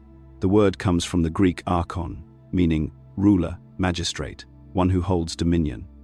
But in the Gnostic framework, the word is loaded with irony from the first use.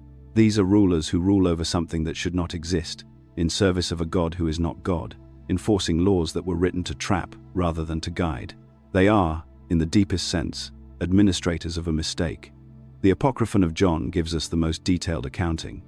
After Yaldabaoth generates the material world from his mother Sophia's stolen light, he proceeds to generate a court.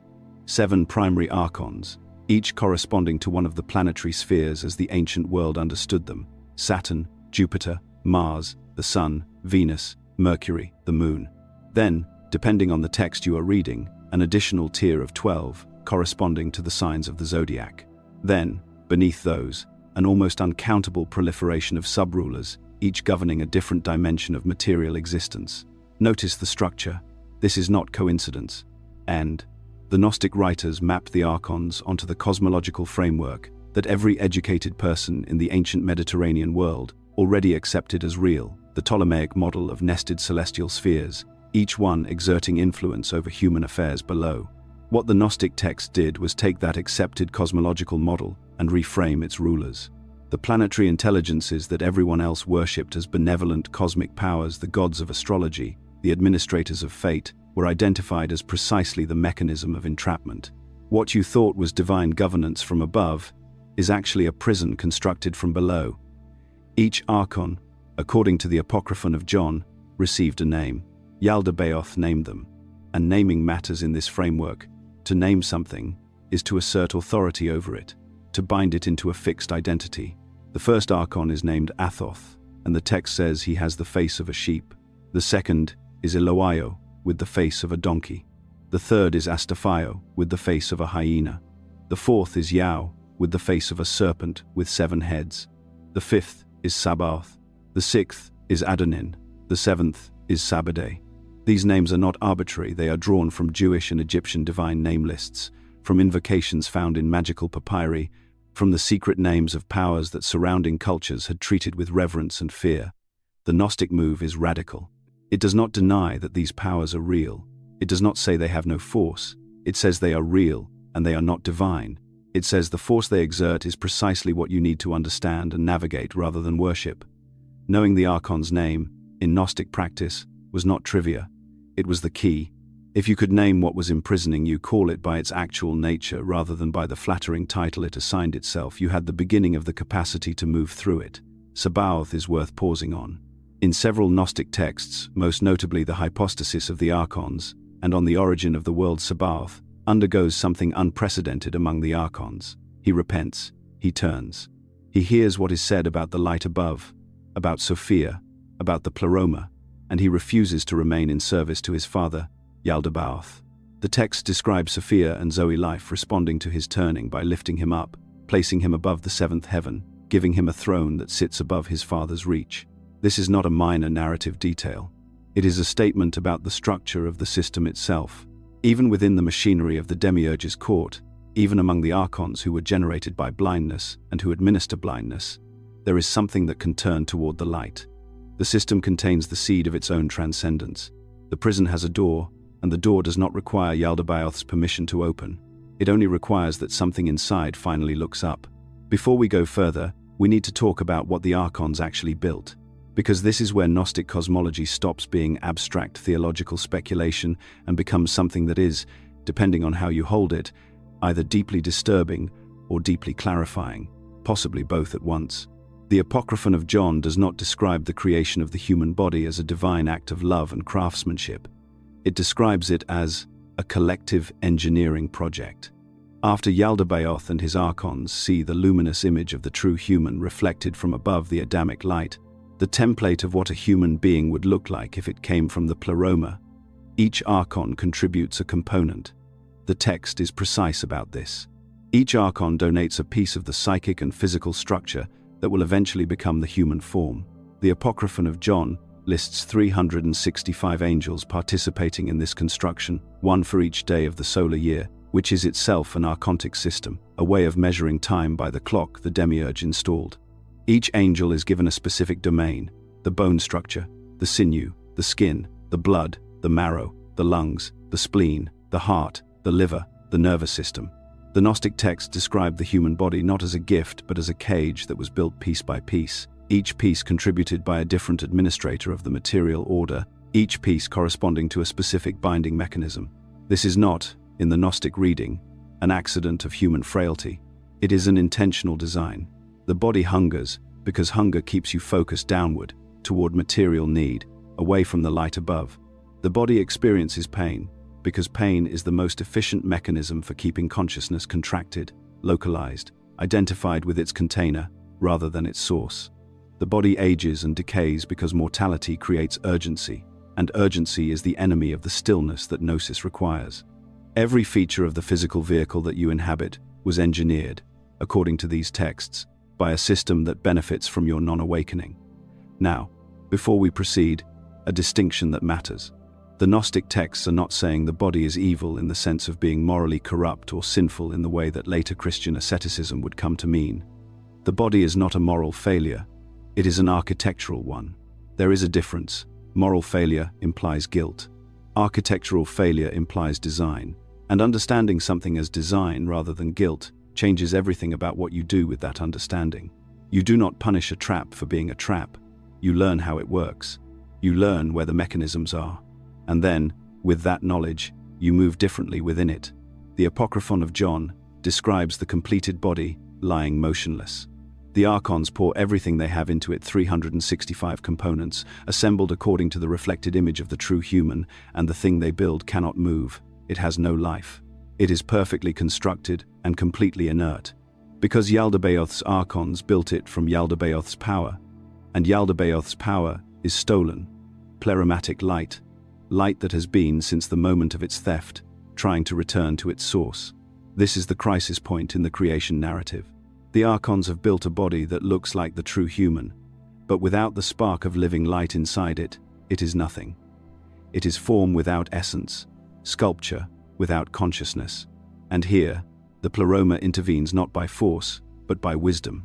The luminous epinoia, the afterthought of light that followed Sophia's fall into the material order, enters the human form, not as an invasion, as a hiding.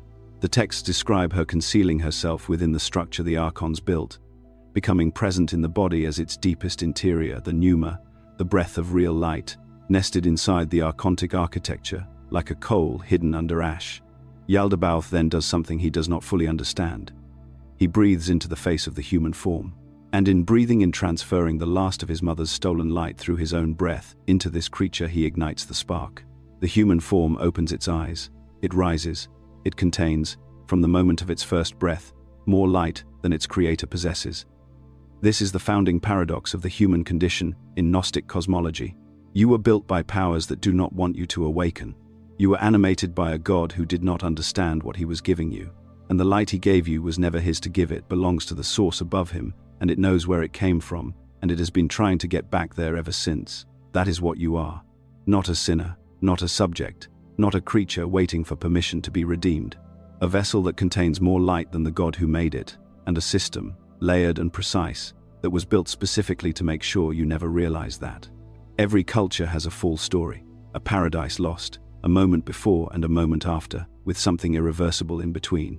The Gnostic tradition has a fall story too, but the who falls, and what the falling means, and who benefits from how the story gets told, all of that is different.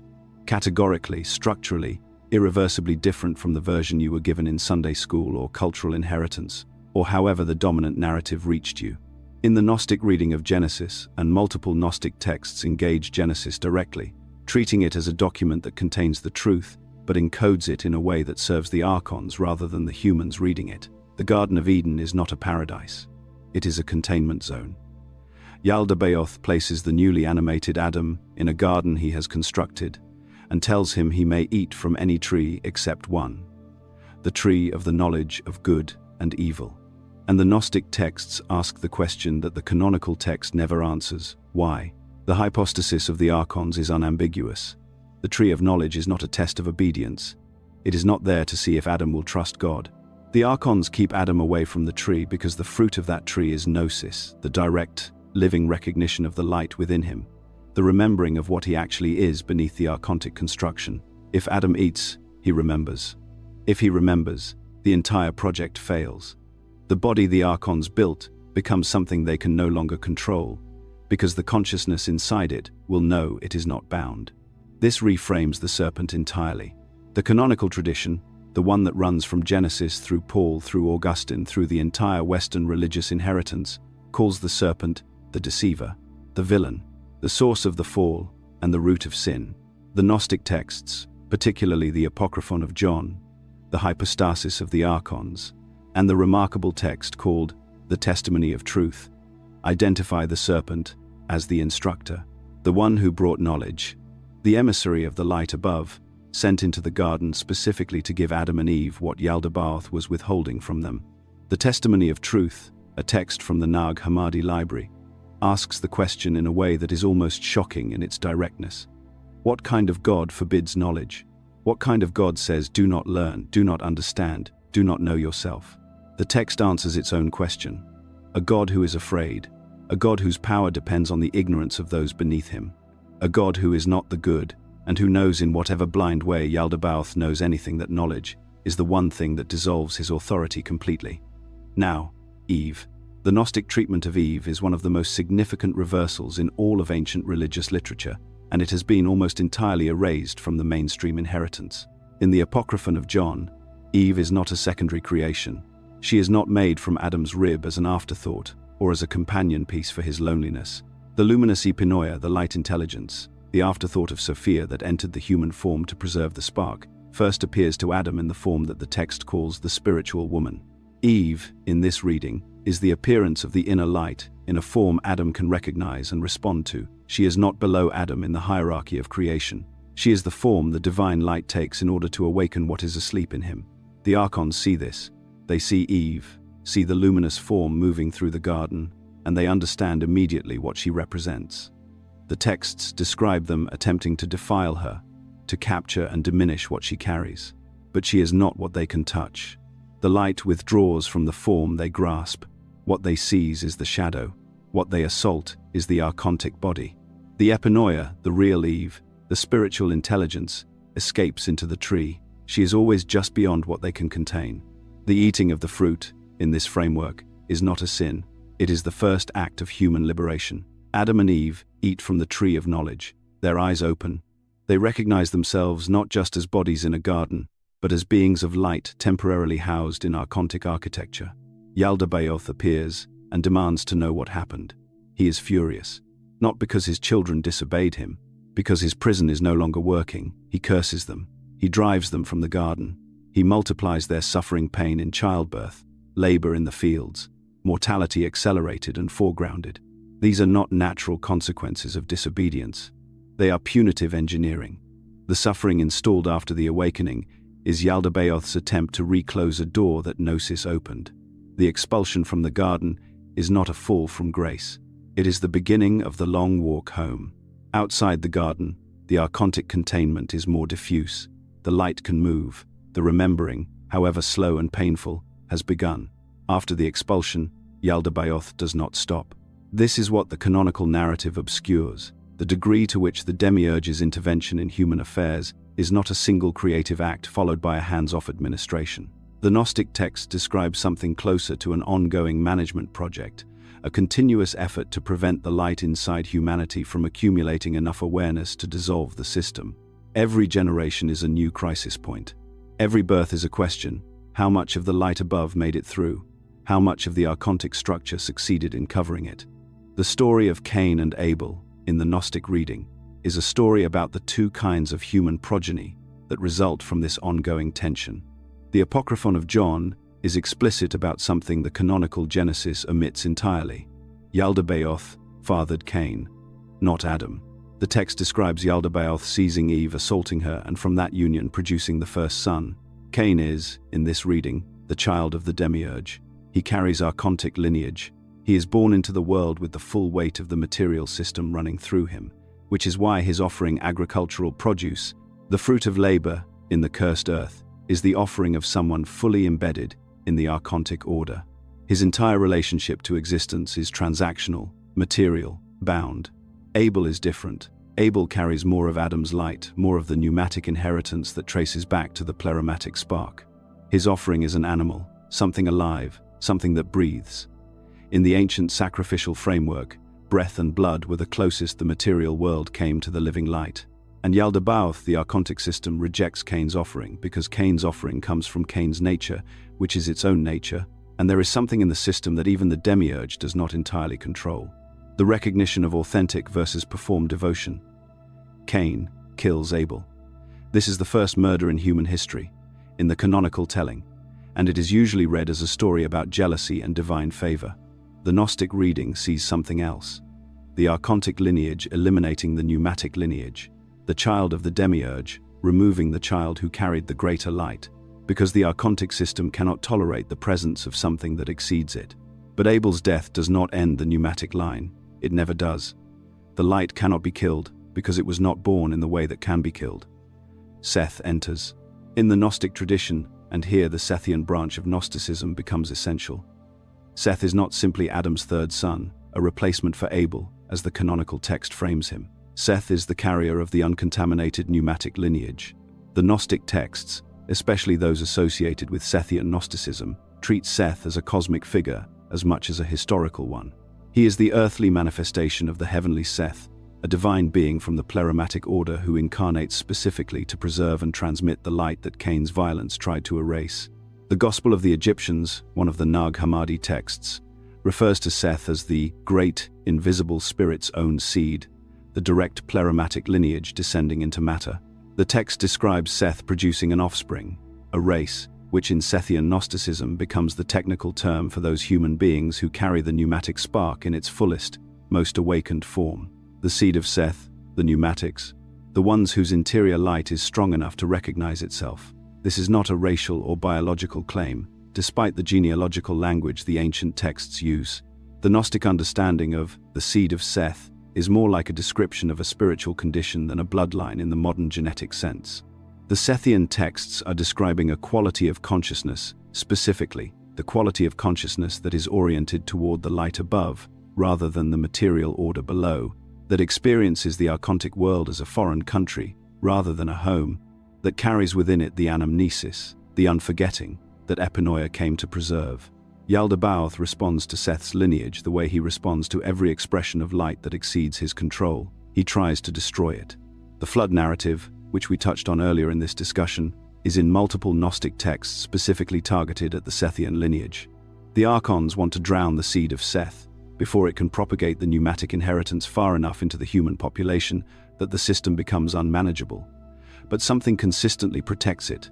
In the Apocryphon of John, it is the luminous cloud, the light of the pleroma, descending to preserve Noah and the line. In other texts, it is Sophia herself intervening. The protective principle varies in name and form across the different Gnostic schools. What does not vary is the structure. The archontic system attacks the light, and the light survives. Cain, Abel, Seth, the demiurge's child, the pneumatic casualty, and the carrier of the unextinguishable line. This is not mythology for its own sake. It is a map of something these texts insist is still happening. Two kinds of consciousness moving through the same material world, shaped by different origins, oriented toward different ends, and the tension between them, the engine of everything human history has tried and failed to resolve. So if the Sethian line carries unextinguishable light through the material world, the obvious question becomes, why doesn't anyone know it? Why does the pneumatic consciousness, the fragment of genuine divine origin moving through human experience, spend most of its life not recognizing what it is? Why does the spark not simply ignite on contact with the world and declare itself? This is where the archons become something more than cosmological background figures. This is where they become a mechanism. The Gnostic texts are precise about this. The archons do not simply rule the material world from a distance. They construct the conditions under which forgetting happens.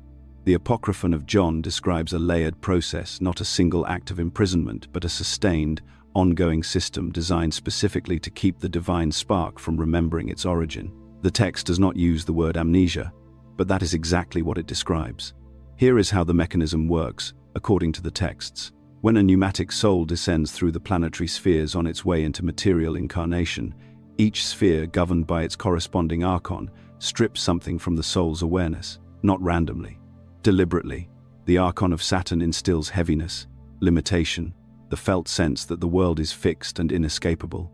The archon of Mars instills conflict, urgency, reactivity, the internal noise that prevents reflection. Each layer adds another coating over the original awareness.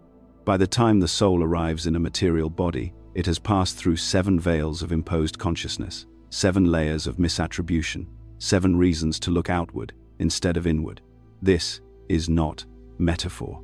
The text presented as a structural description of how human psychology is engineered by the archontic system. The result is what the Gnostics called the sleep. Not physical sleep, ontological sleep, a state in which the pneumatic is fully functional in every material sense, can think, work, form relationships, pursue goals, construct an entire life, and still remain completely unaware of what it actually is. The sleep is not stupidity. Some of the most intellectually sophisticated people in human history have lived and died inside it. The sleep is a specific kind of misorientation. The soul is conscious. It is simply conscious of the wrong things. And the archons maintain this through something the Valentinian texts describe with stark clarity. They maintain it through the world itself, not through supernatural intervention after the soul arrives, through the design of what the soul finds when it gets here. Think about what the material world consistently presents to human awareness. Hunger, which demands attention. Physical pain, which demands attention. Social belonging and exclusion, which demand attention. The fear of death, which demands attention above almost everything else. Each of these is a genuine feature of material existence. None of them is invented by the archons, in the sense of being unreal. But the texts argue that their function, their operational function within this system, is to keep awareness anchored entirely to the surface level of experience, to ensure the soul never has enough silence, enough stillness, enough freedom from urgency to look at itself from the inside out. The hypostasis of the archons, a text from the Nag Hammadi library dated roughly to the 3rd century, puts it this way: the archons do not want humanity destroyed, they want humanity distracted. Destruction would defeat the purpose. A distracted soul that generates emotion, conflict, worship, fear, that is a soul still yielding whatever the archons extract from material existence. The system is not a prison in the crude sense of bars and locks. It is a prison in the sense of total absorption. Every wall is made of something that looks like life.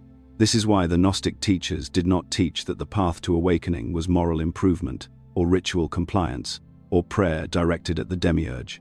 All of those practices operate within the system the archons constructed. You cannot use the warden's tools to escape the warden's prison. The path the texts describe is specifically a path out of the absorption, a technology of attention that redirects consciousness from the surface noise back toward the original signal, still transmitting underneath it. The technical term in these texts is gnosis, not as a body of doctrine, not as belief, as a specific experiential event, the moment the pneumatic consciousness recognizes itself. Not learns about itself, recognizes. The Greek word carries a connotation of recognition between things that already know each other. Anagnorisis, the light, knowing the light. This is what the archons are built to prevent. And this is why the texts describe gnosis not as an intellectual achievement, but as an act of escape. Here is something the Gnostic teachers understood that took me a long time to fully sit with. The demiurge does not simply rule the material world. The demiurge has a theology. Yaldabaoth, the blind god, the arrogant creator, who declared himself the only God in ignorance of everything above him, does not leave his subjects to wander without direction. He provides direction. He provides commandments, covenants, sacred narratives, chosen peoples, priests, temples, and an entire framework of meaning that keeps the soul looking at him and nowhere else. This is the argument the Gnostic texts make about institutional religion. Not that religion is simply false. That religion, in its dominant institutional form, is the demiurge's own construction, a system designed not to free the soul, but to redirect the soul's spiritual hunger back toward its captor. The Apocryphon of John is explicit about this. The God of the Hebrew Bible, the one who thunders from mountains, who demands exclusive loyalty, who punishes transgression with catastrophic violence, who declares himself a jealous God, is identified in these texts as Yaldabaoth himself, not a symbol of Yaldabaoth, not an allegory. The texts make the identification directly. This God who says, "I am the Lord your God, you shall have no other gods before me," is the blind, arrogant, half-divine entity who has forgotten the pleroma and constructed a world in his own impoverished image. Consider the implications of that for a moment. The commandment not to worship other gods is, in the Gnostic reading, the demiurge's own instruction to prevent his subjects from looking upward, beyond him, from discovering that there is a true divine order above the archontic system that he himself cannot perceive. The jealousy is not a divine attribute. It is the psychological signature of a being that knows, on some level, that it is not the highest thing in existence and cannot tolerate that awareness. The Testimony of Truth, another Nag Hammadi text, takes this argument even further. It reads the Eden narrative as a story in which the serpent, traditionally the villain, is actually the figure who attempts to offer Adam and Eve the knowledge that would free them, while the God of the garden is the figure who punishes that offer and drives humanity away from Gnosis. The trees in the garden are not arbitrary symbols. The tree of the knowledge of good and evil, in this reading, is the demiurge's prohibition against the one thing that would break his system: direct self-knowledge. This is a complete inversion of the canonical reading, and the Gnostic teachers were not naive about how radical it was. They knew exactly what they were claiming. They were claiming that the central sacred narrative of the dominant Western tradition was a document written not by the highest divine principle, but by the imprisoned mind of a limited creator who had encoded his own limitations into the story he told about himself. Now, the institutional church's response to this reading was not theological refutation. It was violence. Irenaeus of Lyon, writing in the late 2nd century, produced his massive work against heresies not as a dispassionate scholarly critique, but as a manual for identifying and eliminating Gnostic communities. Possession of certain texts was punishable by death. Communities were scattered, libraries were burned. The Council of Nicaea, in 325 CE, formalized the boundary between acceptable and heretical belief in a way that made institutional survival contingent on rejecting precisely the tradition being described here. And that is itself, the Gnostic teachers would say, exactly what you would expect the demiurge's system to do.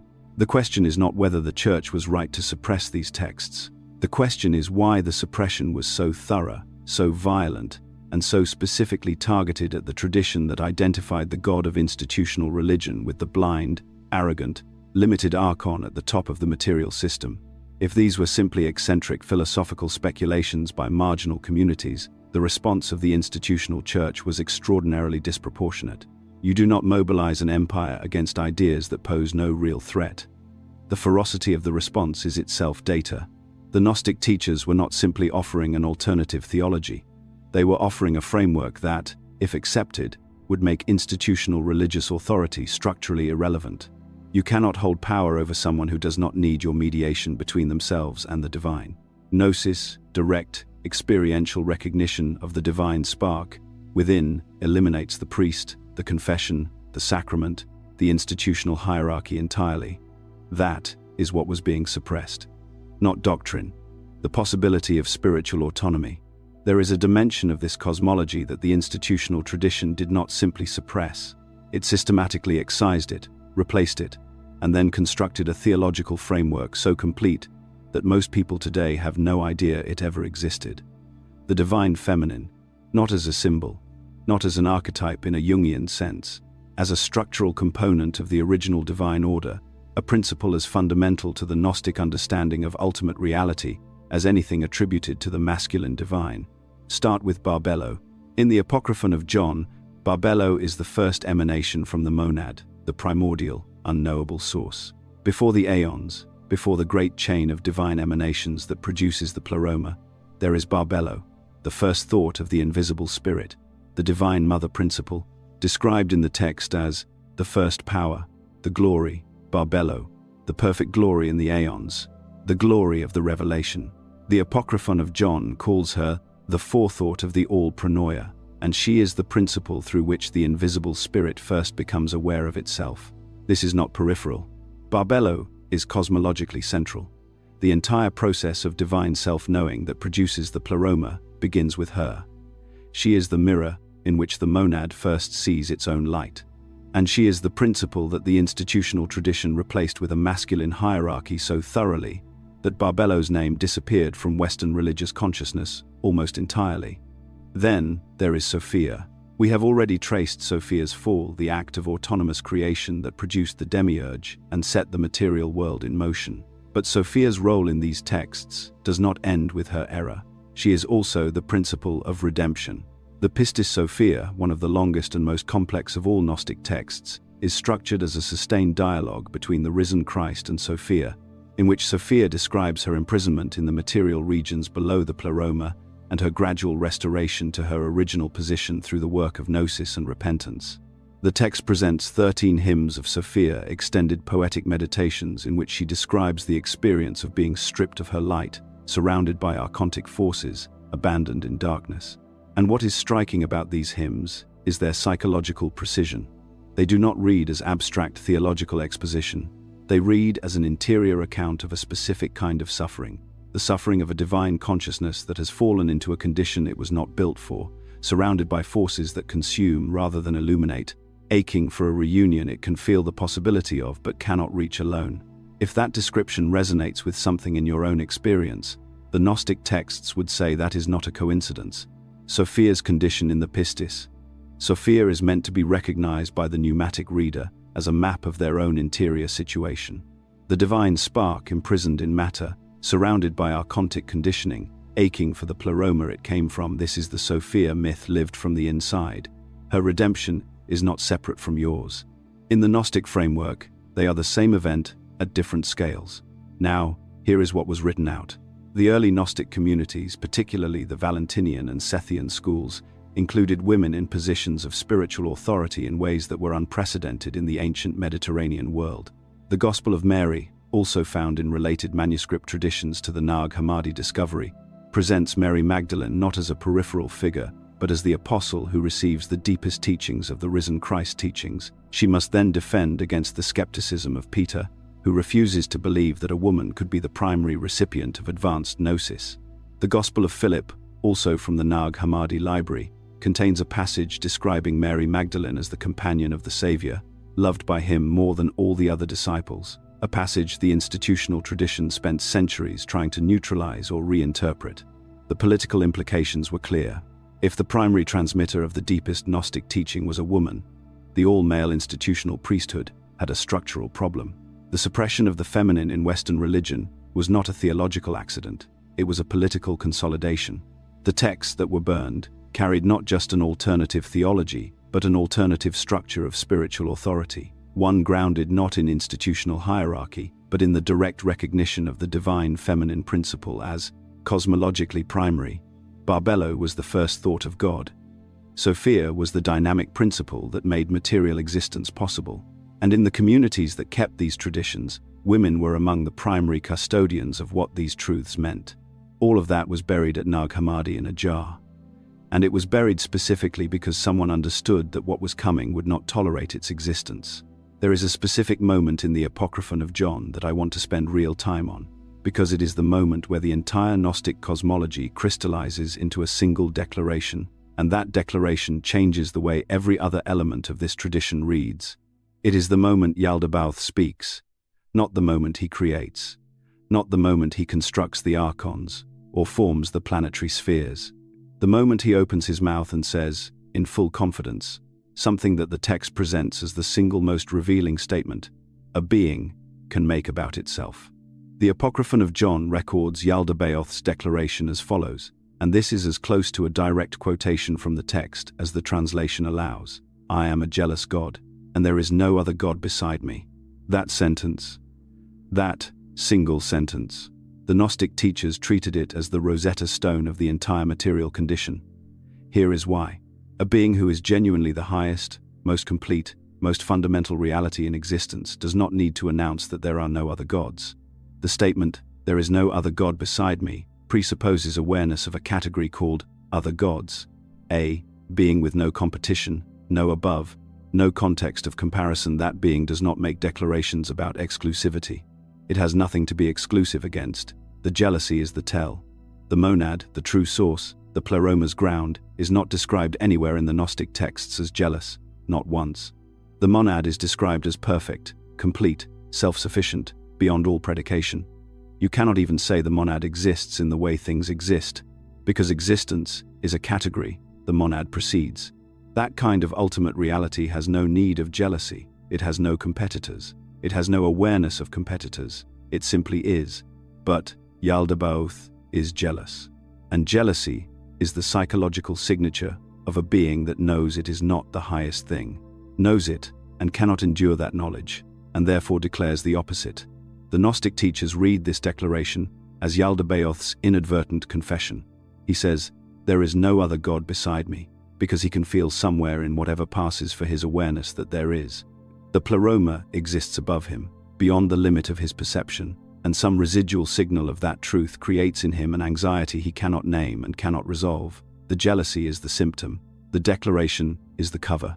Now take that reading and apply it to the history of institutional religion. Every tradition that has organized itself around this God, around the declaration that there is one God, absolute, exclusive, jealous of his worship, punishing of those who look elsewhere, carries within its founding documents the exact signature the Gnostic teachers identified as evidence of limitation rather than completeness. The more absolutely the tradition asserts exclusivity, the more precisely it reproduces the psychological pattern of a being that cannot endure the existence of what it cannot perceive. This is not an anti-religious argument in the simple sense.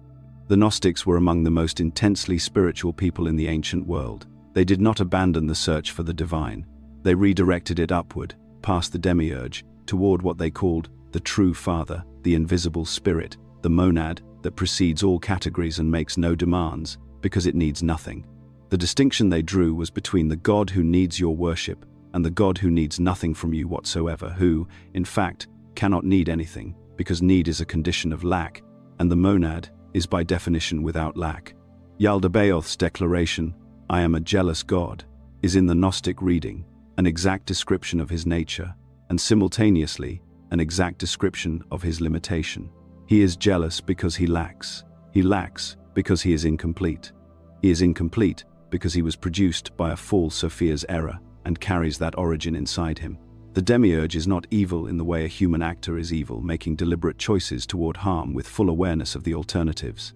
He is something closer to a being trapped by his own nature, acting from within constraints he cannot see, declaring himself absolute from within a blindness he cannot recognize as blindness. There is almost something tragic about it. Almost. But the tragedy of Yaldabaoth does not excuse the system he maintains. The archons are not pitied in these texts.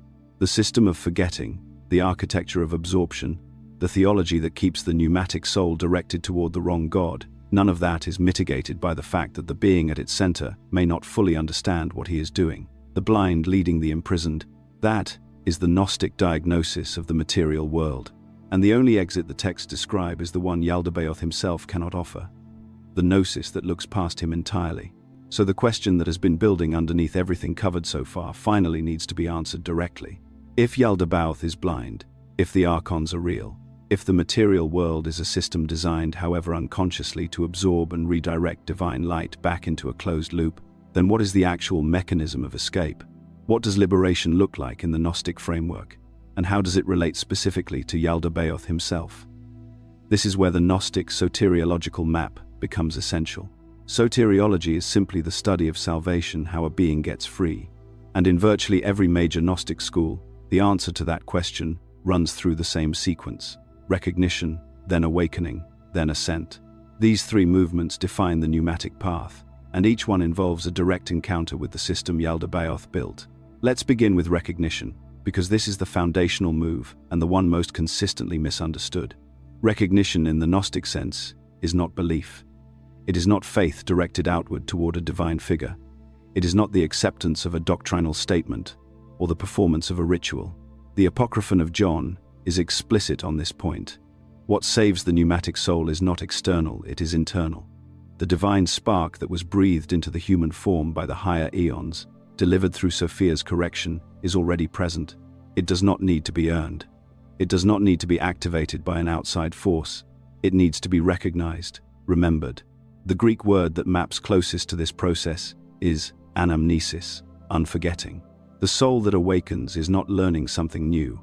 It is ceasing to forget something it has always known. This is why Yaldabaoth cannot block it. He can construct the material world. He can deploy the archons. He can generate the systems of distraction and absorption that the hypostasis of the archons describes in considerable detail. But he cannot reach into the pneumatic core of a human being and extinguish the light he placed there without knowing what he was placing. That is his structural weakness. The very act of breathing divine light into Adam created the condition that makes his entire architecture vulnerable. Now, the tripartite tractate, discovered at Nag Hammadi and dated by most scholars to sometime in the 3rd century, frames this with a particular precision. It describes 3 categories of human beings: the pneumatic, the psychic, and the hylic. These are not permanent ontological states in most Gnostic readings. They describe orientation. The hylic is fully absorbed in material identity, not because they are damned, but because the recognition has not yet occurred. The psychic occupies a middle position capable of partial recognition, drawn toward moral and spiritual frameworks, but still operating largely within systems that Yaldabaoth's world produces. The pneumatic is the being in whom recognition has been activated, in whom the anamnesis has begun. This framework is not elitism, despite how it has sometimes been read. The Gnostic texts are not saying that some people are inherently better than others. They are describing a spectrum of wakefulness. And what activates movement along that spectrum is gnosis, direct, experiential knowledge of origin. Not the word gnosis as a theological concept. The actual experience the word points to. The moment in which a human being recognizes, not conceptually but in the marrow, that the identity constructed by material existence is not the deepest thing they are. The Gospel of Truth, a text associated with the Valentinian school and likely composed sometime around the mid-2nd century, uses an extended metaphor of a nightmare to describe the pre-Gnostic condition. The soul is not in chains, exactly, it is dreaming. The fears and losses and authorities of the material world have the status of nightmare figures. They are real within the dream, terrifying within the dream. But the moment consciousness returns to waking, they hold nothing. The archontic system is not a prison with walls you have to physically breach. It is a dream you have to stop dreaming. And here is what makes that metaphor exact, rather than merely poetic. You cannot force someone to wake up from a nightmare by arguing with the nightmare figures. You cannot defeat the archons on their own terms. You cannot petition Yaldabaoth for release. The very act of addressing the system as if it is ultimate keeps you inside it. Recognition does not argue with the material world. It simply looks past it. It sees the pleroma where the archon sees only his own reflected image. This is the first movement of the Gnostic soteriological map. And everything that follows the awakening, the ascent, depends on this one prior move having been made. The second movement in the Gnostic liberation sequence is the ascent, and this is where the Yaldabaoth mythology becomes genuinely practical. Not metaphor, not cosmological poetry, but a map of what the texts claim actually happens to the pneumatic soul after the body dies. The Pistis Sophia, one of the longest and most detailed Gnostic texts to survive a Coptic manuscript, housed primarily in the British Museum and dated by scholars to somewhere between the 3rd and 4th centuries, describes the post-mortem journey of the soul in extraordinary detail. And what it describes is not a peaceful floating toward divine light. It is a transit through layers. Each layer is governed by an archon. Each archon controls a sphere, and each sphere corresponds to one of the 7 planetary governors, the beings who maintain the material cosmos, and who have, in the Gnostic understanding, a vested interest in recapturing the divine light that travels through their domains. The soul that dies without gnosis is, in this framework, absorbed back into the system. It is processed. The divine spark is recycled, redistributed, returned to another material body without the memory of what it carried. This is not eternal damnation. It is something more insidious. It is absorption without exit. The soul that carries gnosis, that has undergone the recognition described in the previous section, does not simply float past these gatekeepers. The texts are specific about this. The archons challenge the ascending soul. They test it. They attempt, in various ways described across the Pistis Sophia and the books of Zhu, to reclaim the light they believe belongs to their domain. The soul that knows its origin carries what the texts call a seal, a recognition that cannot be confiscated by an archon that does not share the soul's depth of awareness. The first Apocalypse of James, another Nag Hammadi text, provides what reads almost like a script for this encounter. It describes specific names and responses knowledge that the ascending soul can use to navigate the archontic challenge. Modern scholars debate whether these passages represent literal ritual preparation or metaphorical readiness. But the structure is consistent across texts. The archon questions, the soul responds from a position of self-knowledge, and the archon cannot hold what it cannot match. This is where Yaldabaoth himself appears in the ascent sequence, because the outermost and highest sphere in many Gnostic cosmological maps is his own. He is the last gatekeeper, the soul that has navigated the 7 planetary spheres, that has answered each archontic challenge with the knowledge of its own divine origin, eventually arrives at the boundary of the material cosmos, the sphere that Yaldabaoth himself presides over. And the encounter there is the definitive one. The Ophite diagrams, described by the early church father Origen in his refutation of Gnostic teachings, which means, paradoxically, that the church preserved these diagrams while attempting to condemn them, show this layered structure with remarkable clarity. 7 concentric circles, 7 named archons. And at the outermost ring, Yaldabaoth, whose name in some Ophite traditions is rendered alongside a declaration, "I am God, and there is no other." The soul ascending through these rings must pass Yaldabaoth's challenge without being recaptured by his claim. And what is the nature of that claim? Fundamentally, it is the same claim he makes in the material world, that he is the highest, that there is nothing beyond him, that the divine light in the soul belongs to the system he governs. The ascending pneumatic soul refutes this not by arguing but by demonstrating, by carrying the seal of gnosis, the interior knowledge of a pleroma that Yaldabaoth cannot see and therefore cannot counterfeit. There is something extraordinarily precise about this construction. The same blindness that caused Yaldabaoth to create the material world is the same blindness that cannot hold the enlightened soul. He cannot recognize what he cannot see. The ascending soul moves through the sphere of a being who has no framework within which to categorize what is passing through his domain. In the Pistis Sophia, this is framed with striking imagery. The archons cry out at the ascending soul's passage, disturbed by a light they cannot contain and a knowledge they cannot confiscate. The ascent is not a battle, it is a passage. And the password, if that word can be used, is not a formula spoken aloud. It is the state of being of a soul that has genuinely undergone anamnesis, that knows, at the level that Yaldabaoth cannot reach, precisely what it is and where it comes from. That knowledge is the mechanism. That is what the texts are pointing at when they describe the liberation of the pneumatic soul from the material cosmos. Yaldabaoth cannot follow.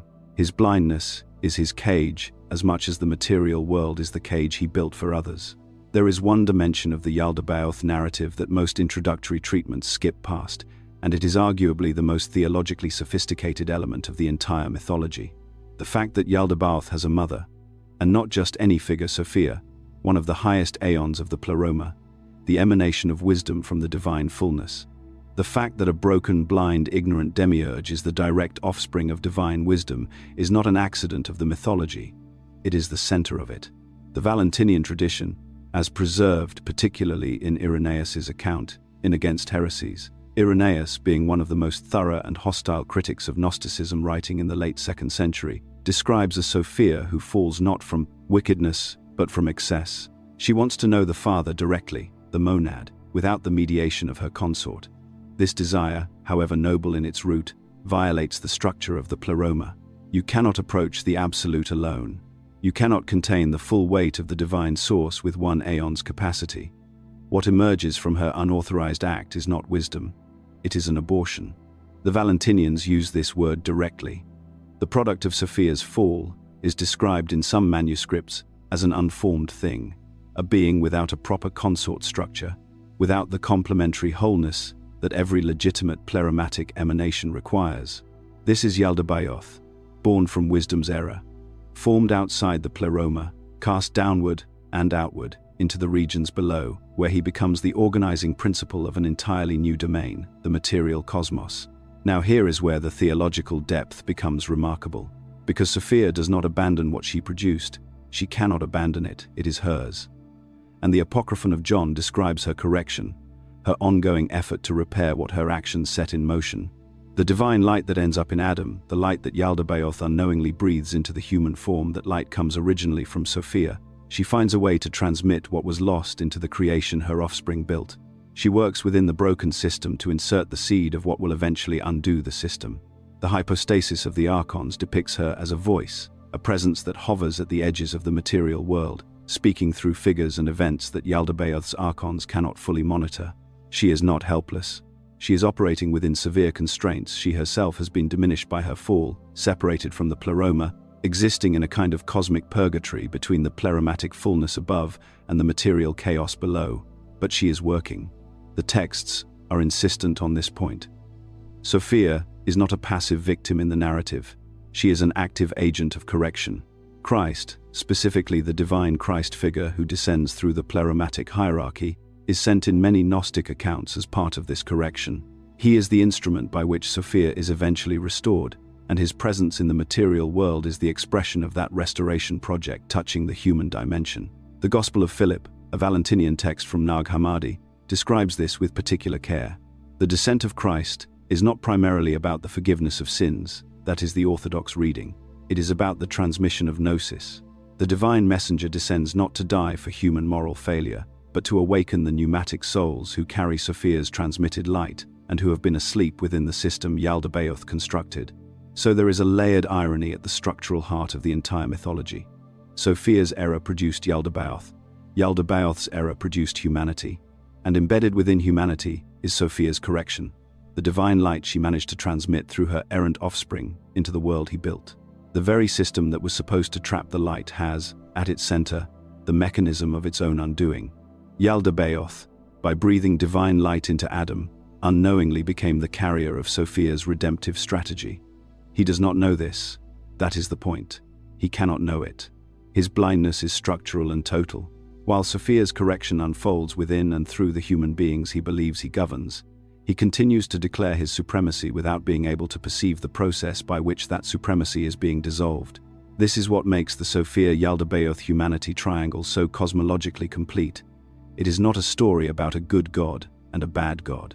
It is a story about the consequences of a specific act of divine overreach, the transmission of something real and redemptive through the distorted being that act produced, and the long correction that is still, in the Gnostic framework, in process. Sophia's fall initiated the material world. Sophia's correction initiated the possibility of liberation from it. And Yaldabaoth, who understands neither, remains suspended between the two mother's child, unable to return to the fullness she came from, unable to see the repair she is making within the world he governs. Everything covered so far lives in the cosmological and textual record.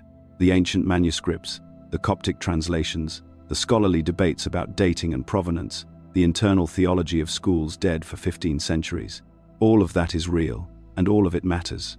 But there is a question that people asking about Yaldabaoth are almost always actually asking underneath the textual question, and it is this: does any of this still apply? Is the false god a historical curiosity, or is there a living architecture behind that concept that maps onto the world we are actually inhabiting right now? This is where I want to be precise, because I think the way this question usually gets answered goes too fast in one direction or the other. Some people take the Yaldabaoth mythology and flatten it into a political metaphor. The false god becomes whatever institution they already disliked. That is a misuse of the material. It converts a genuine cosmological framework into a rhetorical weapon, and the result is not insight, but confirmation bias, wearing ancient language as a costume. But the opposite error is also real. To treat the Yaldabaoth mythology as purely historical, as something that mattered only to 2nd and 3rd century Gnostic communities in Egypt and Syria, is to miss what these texts are actually doing. They are not primarily historical documents. They are diagnostic documents. They are describing a structure of consciousness, a pattern of captivity that the Gnostic teachers believed was not specific to any century or civilization, but was built into the architecture of material existence itself. The pattern is this: a system that presents itself as ultimate, that cannot see what is above it, that actively absorbs and redirects the awareness of the beings within it, and that is maintained by agents who are themselves operating within the blindness of the system, rather than consciously perpetuating it. That pattern does not require ancient mythology to recognize. You see it in any institutional framework that claims final authority over meaning, that tells the beings within it that there is nothing beyond its horizon worth seeking, that locates salvation, worth, truth, and identity entirely within its own structure. This does not mean every institution is evil. It means that the Gnostic diagnostic, the recognition that the highest thing you can see from within a closed system, is not necessarily the highest thing that exists, is as applicable now as it was when the Apocryphon of John was being composed. I have spent time over the last several years sitting with these texts, working through the Coptic, reading the competing scholarly frameworks, and the thing that strikes me most consistently is not the strangeness of the mythology, it is the precision of its psychology. The Gnostic teachers were describing something they experienced, not something they invented. The feeling of being inside a system that cannot acknowledge what is above it, that actively redirects your highest impulses back into its own maintenance. That is not an abstract theological proposition. That is a recognizable experience. You know what I mean. You have felt the version of this that your own life has offered. The moment when an institution that claimed to hold ultimate truth revealed, through its behavior, that it was serving something smaller than truth. The moment when a framework that claimed to orient you toward the highest thing began to feel, in your bones, like it was pointing in the wrong direction. That feeling is not pathology. The Gnostics would call it recognition. The pneumatic soul registering the gap between what Yaldabaoth claims and what the pleroma actually is. This channel exists in part because of that recognition. The reason the videos on this channel, whether we were looking at the Watchers, or the Demiurge, or the Soul Trap framework, or Yaldabaoth's full story, as we've been doing here. The reason those subjects draw the response they do is not because people are looking for a new religion. It is because people are recognizing something. The alternative cosmologies preserved in the Nag Hammadi texts offer not a replacement belief system, but a vocabulary for an experience that the mainstream frameworks cannot name. Yaldabaoth is real, in the sense that the pattern he represents is real. The blind authority, the closed system, the sincere belief in one's own supremacy that is structurally identical to the ignorance that produced the material world. Recognizing that pattern in institutions, in ideologies, in the architectures of meaning that any given era offers, is precisely what the Gnostic concept of gnosis is pointed at. Not a mystical escape from the world, a clear-eyed perception of what the world is and what it is not. And that perception, the texts insist, is not earned by argument or accumulation of doctrine. It arrives when the pneumatic soul stops directing its deepest awareness toward the figure, declaring itself ultimate, and begins, for the first time, to look past him. Yaldabaoth still matters, because the move he represents of mistaking a partial and constructed authority for the absolute is still the primary obstacle between most human beings and the kind of knowledge these texts were written to transmit. The false god is not defeated by opposing him. He is rendered irrelevant by seeing through him. That is the Gnostic answer. That has always been the Gnostic answer. The question that follows naturally from all of this is one that the texts themselves anticipate.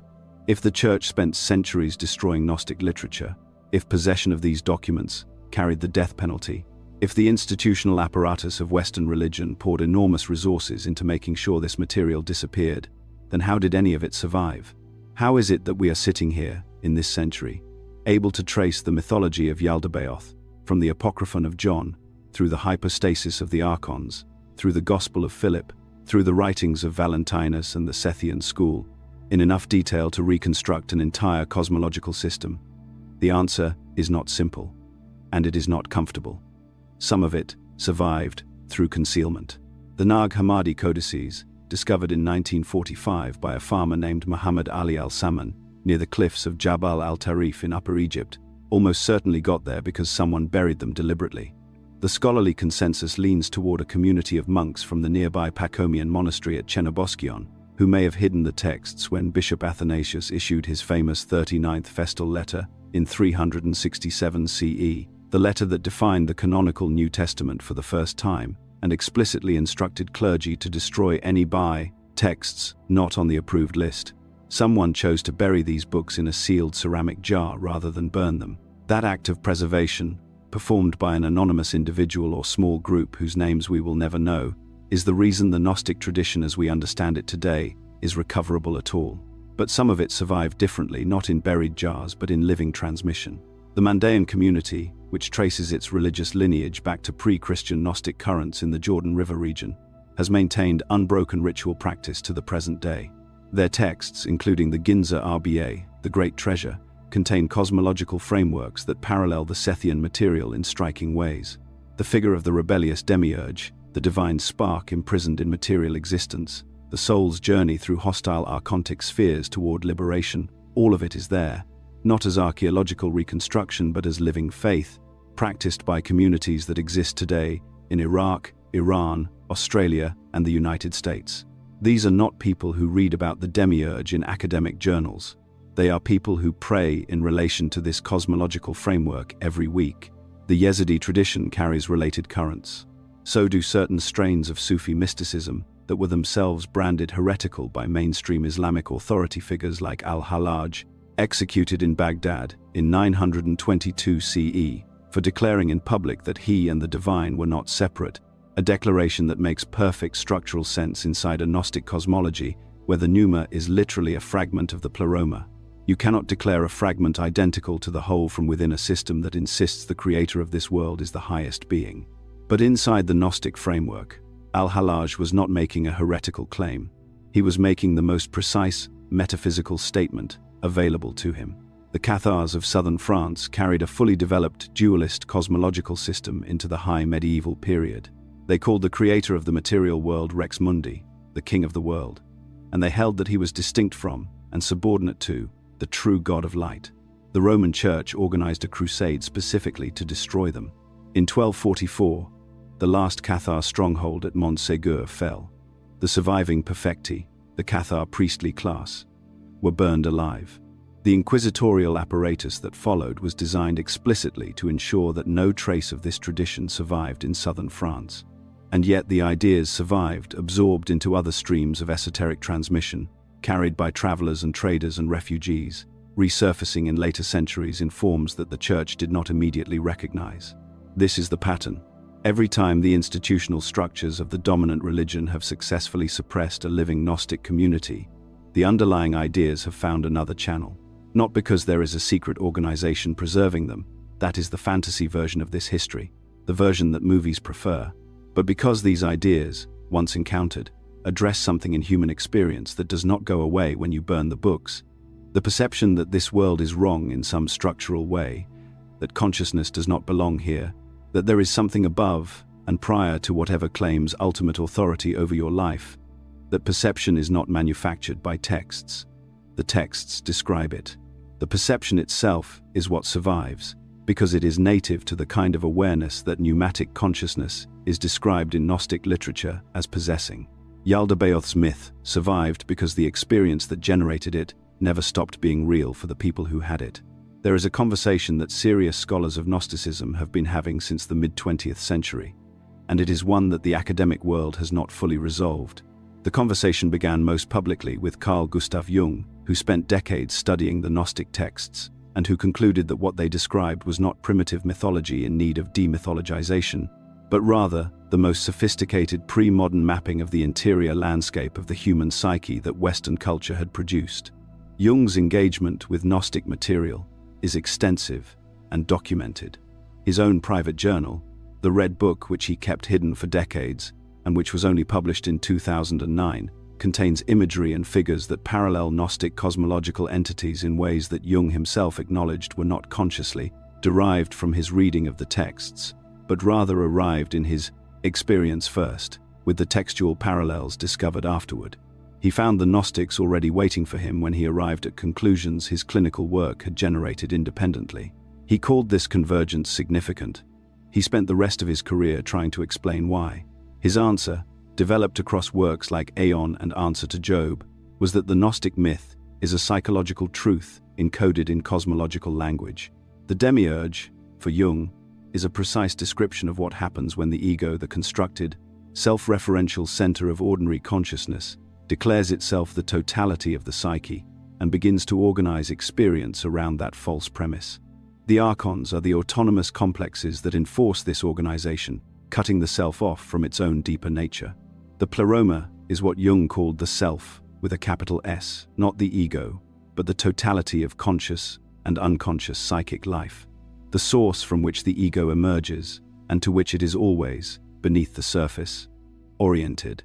This is not a trivial reframing. Jung was not reducing the Gnostic myth to psychology and dismissing its metaphysical claims. He was arguing that the myth is true at the psychological level, regardless of whether it is also literally true at the cosmological level, and that its psychological truth is what made it so dangerous to institutions whose authority depended on the ego's continued belief in its own ultimacy and, by extension, in the ultimacy of the external authority that claimed to govern the ego. More recent work has extended this conversation in directions Jung did not anticipate. Research into trauma and what clinicians now call the complex, a cluster of emotionally charged associations that organize perception around a fixed and usually painful self-concept, describes a mechanism that maps onto the archontic function in precise structural terms. The complex operates below conscious awareness. It filters incoming experience to confirm the worldview it has crystallized around. It presents itself as simply how things are, rather than as a structure imposed on reality. It is, in the language of the Gnostic texts, precisely what the archons do to the soul they are processing through the material realm. Ego dissolution research, the systematic study of what happens during high-dose psychedelic experiences, advanced meditative states, and certain spontaneous mystical episodes documents a recurring phenomenology. The boundary between self and world dissolves. The sense that consciousness is located inside a body and separate from everything outside it temporarily breaks down. What remains, in the accounts of the people who undergo this, is not nothing. It is an awareness that experiences itself as both vaster and more fundamental than the ordinary self. The typical description: it felt more real than ordinary reality, not less. It felt like arriving somewhere that had always been there, not like entering a hallucination. This is anamnesis.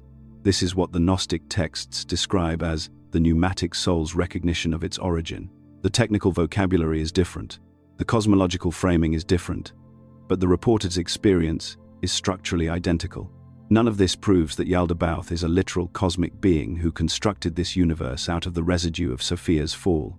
What it demonstrates is that the framework these ancient texts built around that myth describes something real in human experience, something real enough that entirely independent disciplines, arriving through entirely different methodologies, keep finding the same terrain. Depth psychology arrived there through the clinical encounter with the unconscious. Contemplative neuroscience arrived there through the study of altered states. The Gnostics arrived there through a combination of visionary experience and rigorous theological reasoning applied to the question of why consciousness seems to be in the wrong place. They were asking the right question, and the answer they built around Yaldabaoth, however mythologically dressed, locates the problem with a precision that much later and more scientifically credentialed frameworks are still working to match. Let me be direct about something that I think is often glossed over in discussions of Gnostic cosmology, including many of the discussions available in this space. The myth of Yaldabaoth is not primarily interesting as ancient history. It is not primarily valuable as a theological curiosity or as evidence of diversity within early Christianity.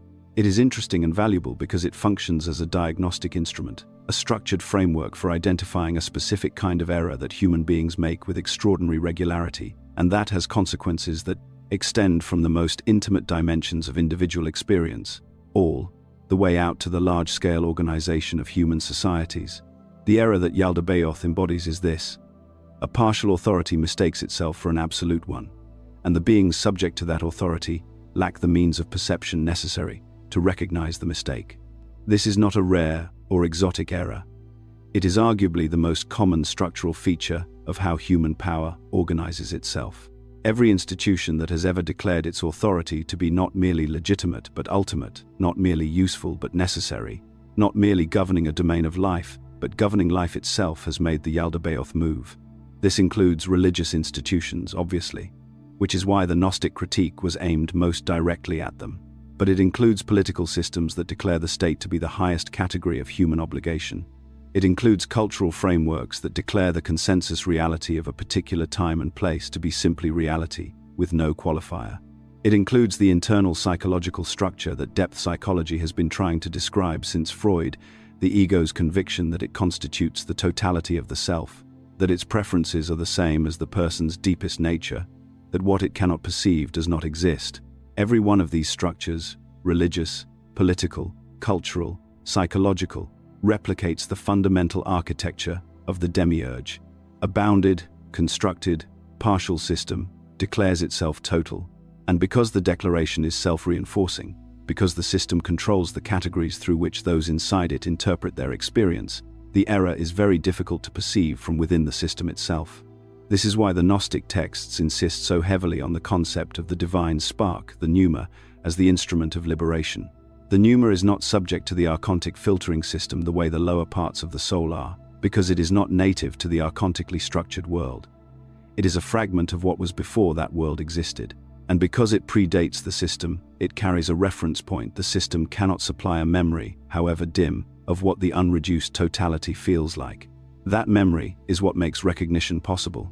Not argument, not doctrine, not institutional authorization recognition.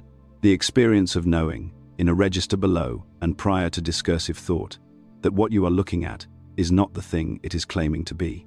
If this sounds abstract, consider what it actually describes in practice. You are inside a structure, call it a belief system, an institution, a relationship, a cultural framework that presents itself as the final word on what you are and what is possible for you. Everything within the structure confirms the structure.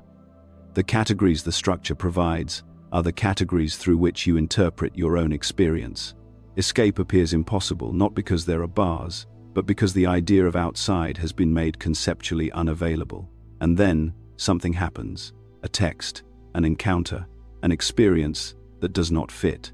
Something arrives that the structure's categories cannot metabolize. And in the gap that opens, something in you, not your educated opinion, not your social identity, not the self the structure has been forming since you arrived in it. Something in you recognizes that the map is not the territory, that the authority is not ultimate, that there is more. The Gnostic texts call that something the spark.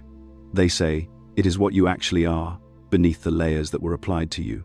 And they say that Yaldabaoth's entire project, the construction of the material world, the imposition of fate, the archontic filtering of incoming experience, the instruction to the exousia to make sure the light in the human form is kept dim enough that it cannot remember its origin.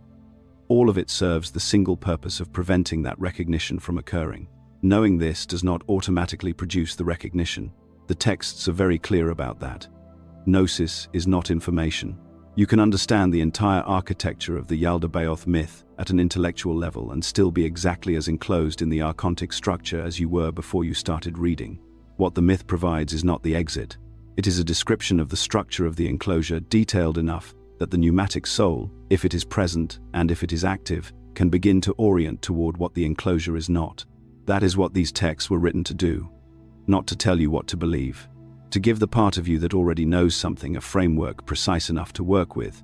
We have covered an extraordinary amount of ground in this script, and I want to be precise about where we have arrived before we close, because I think the closing matter most. The closing is not a summary, the closing is a location, and the location is this. Yaldabaoth is powerful within the domain he constructed, within the material world, within the archontic hierarchy, within the 7 planetary spheres he set in motion to govern fate and enforce the forgetting within all of that. His authority is real, and its effects are real.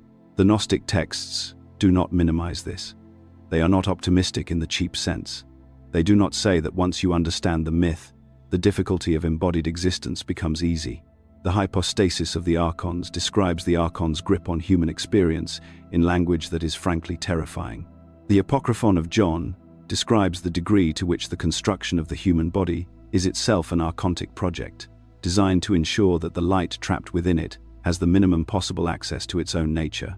This is not a gentle cosmology, it is an honest one.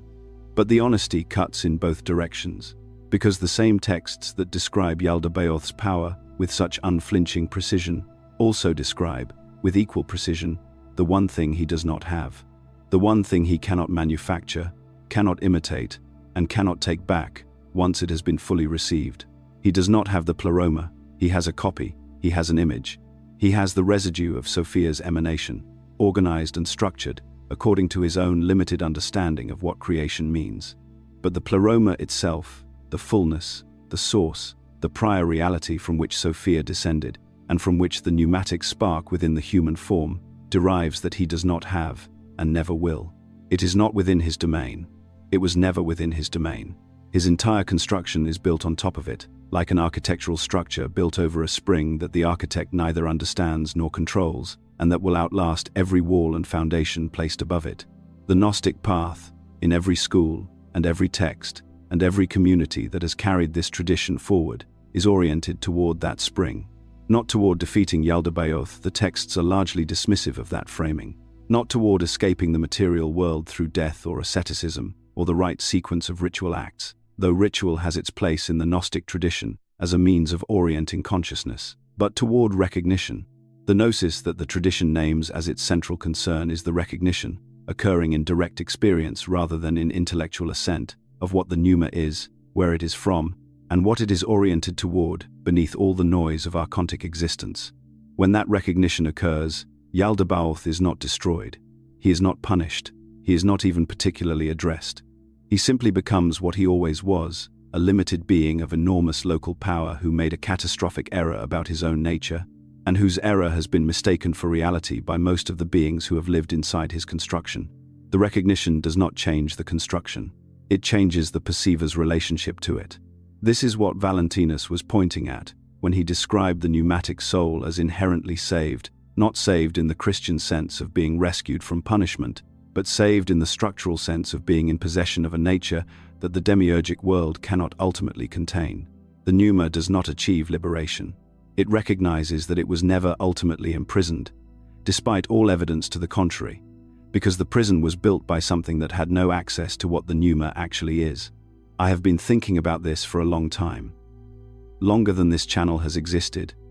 Longer than I would have been able to articulate it in the terms these texts provide.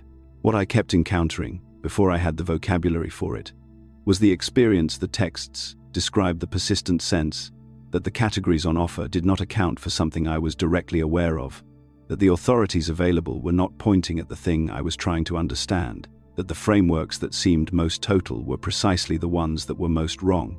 Finding this material did not resolve that experience. It named it. And naming it, the way the Gnostic texts name it with a precision that took centuries of communal theological work to develop, made it possible to work with in a different way. Yaldabaoth is not the last word. He is the word that obscures the last word.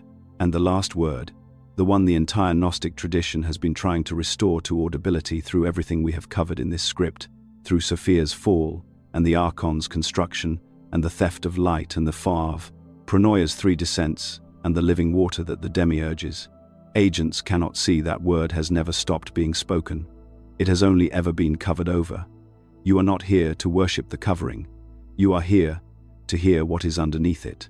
And if what we have covered today has given you even a slight improvement in your ability to tell the difference, then this conversation has done what the Gnostics always intended their conversations to do.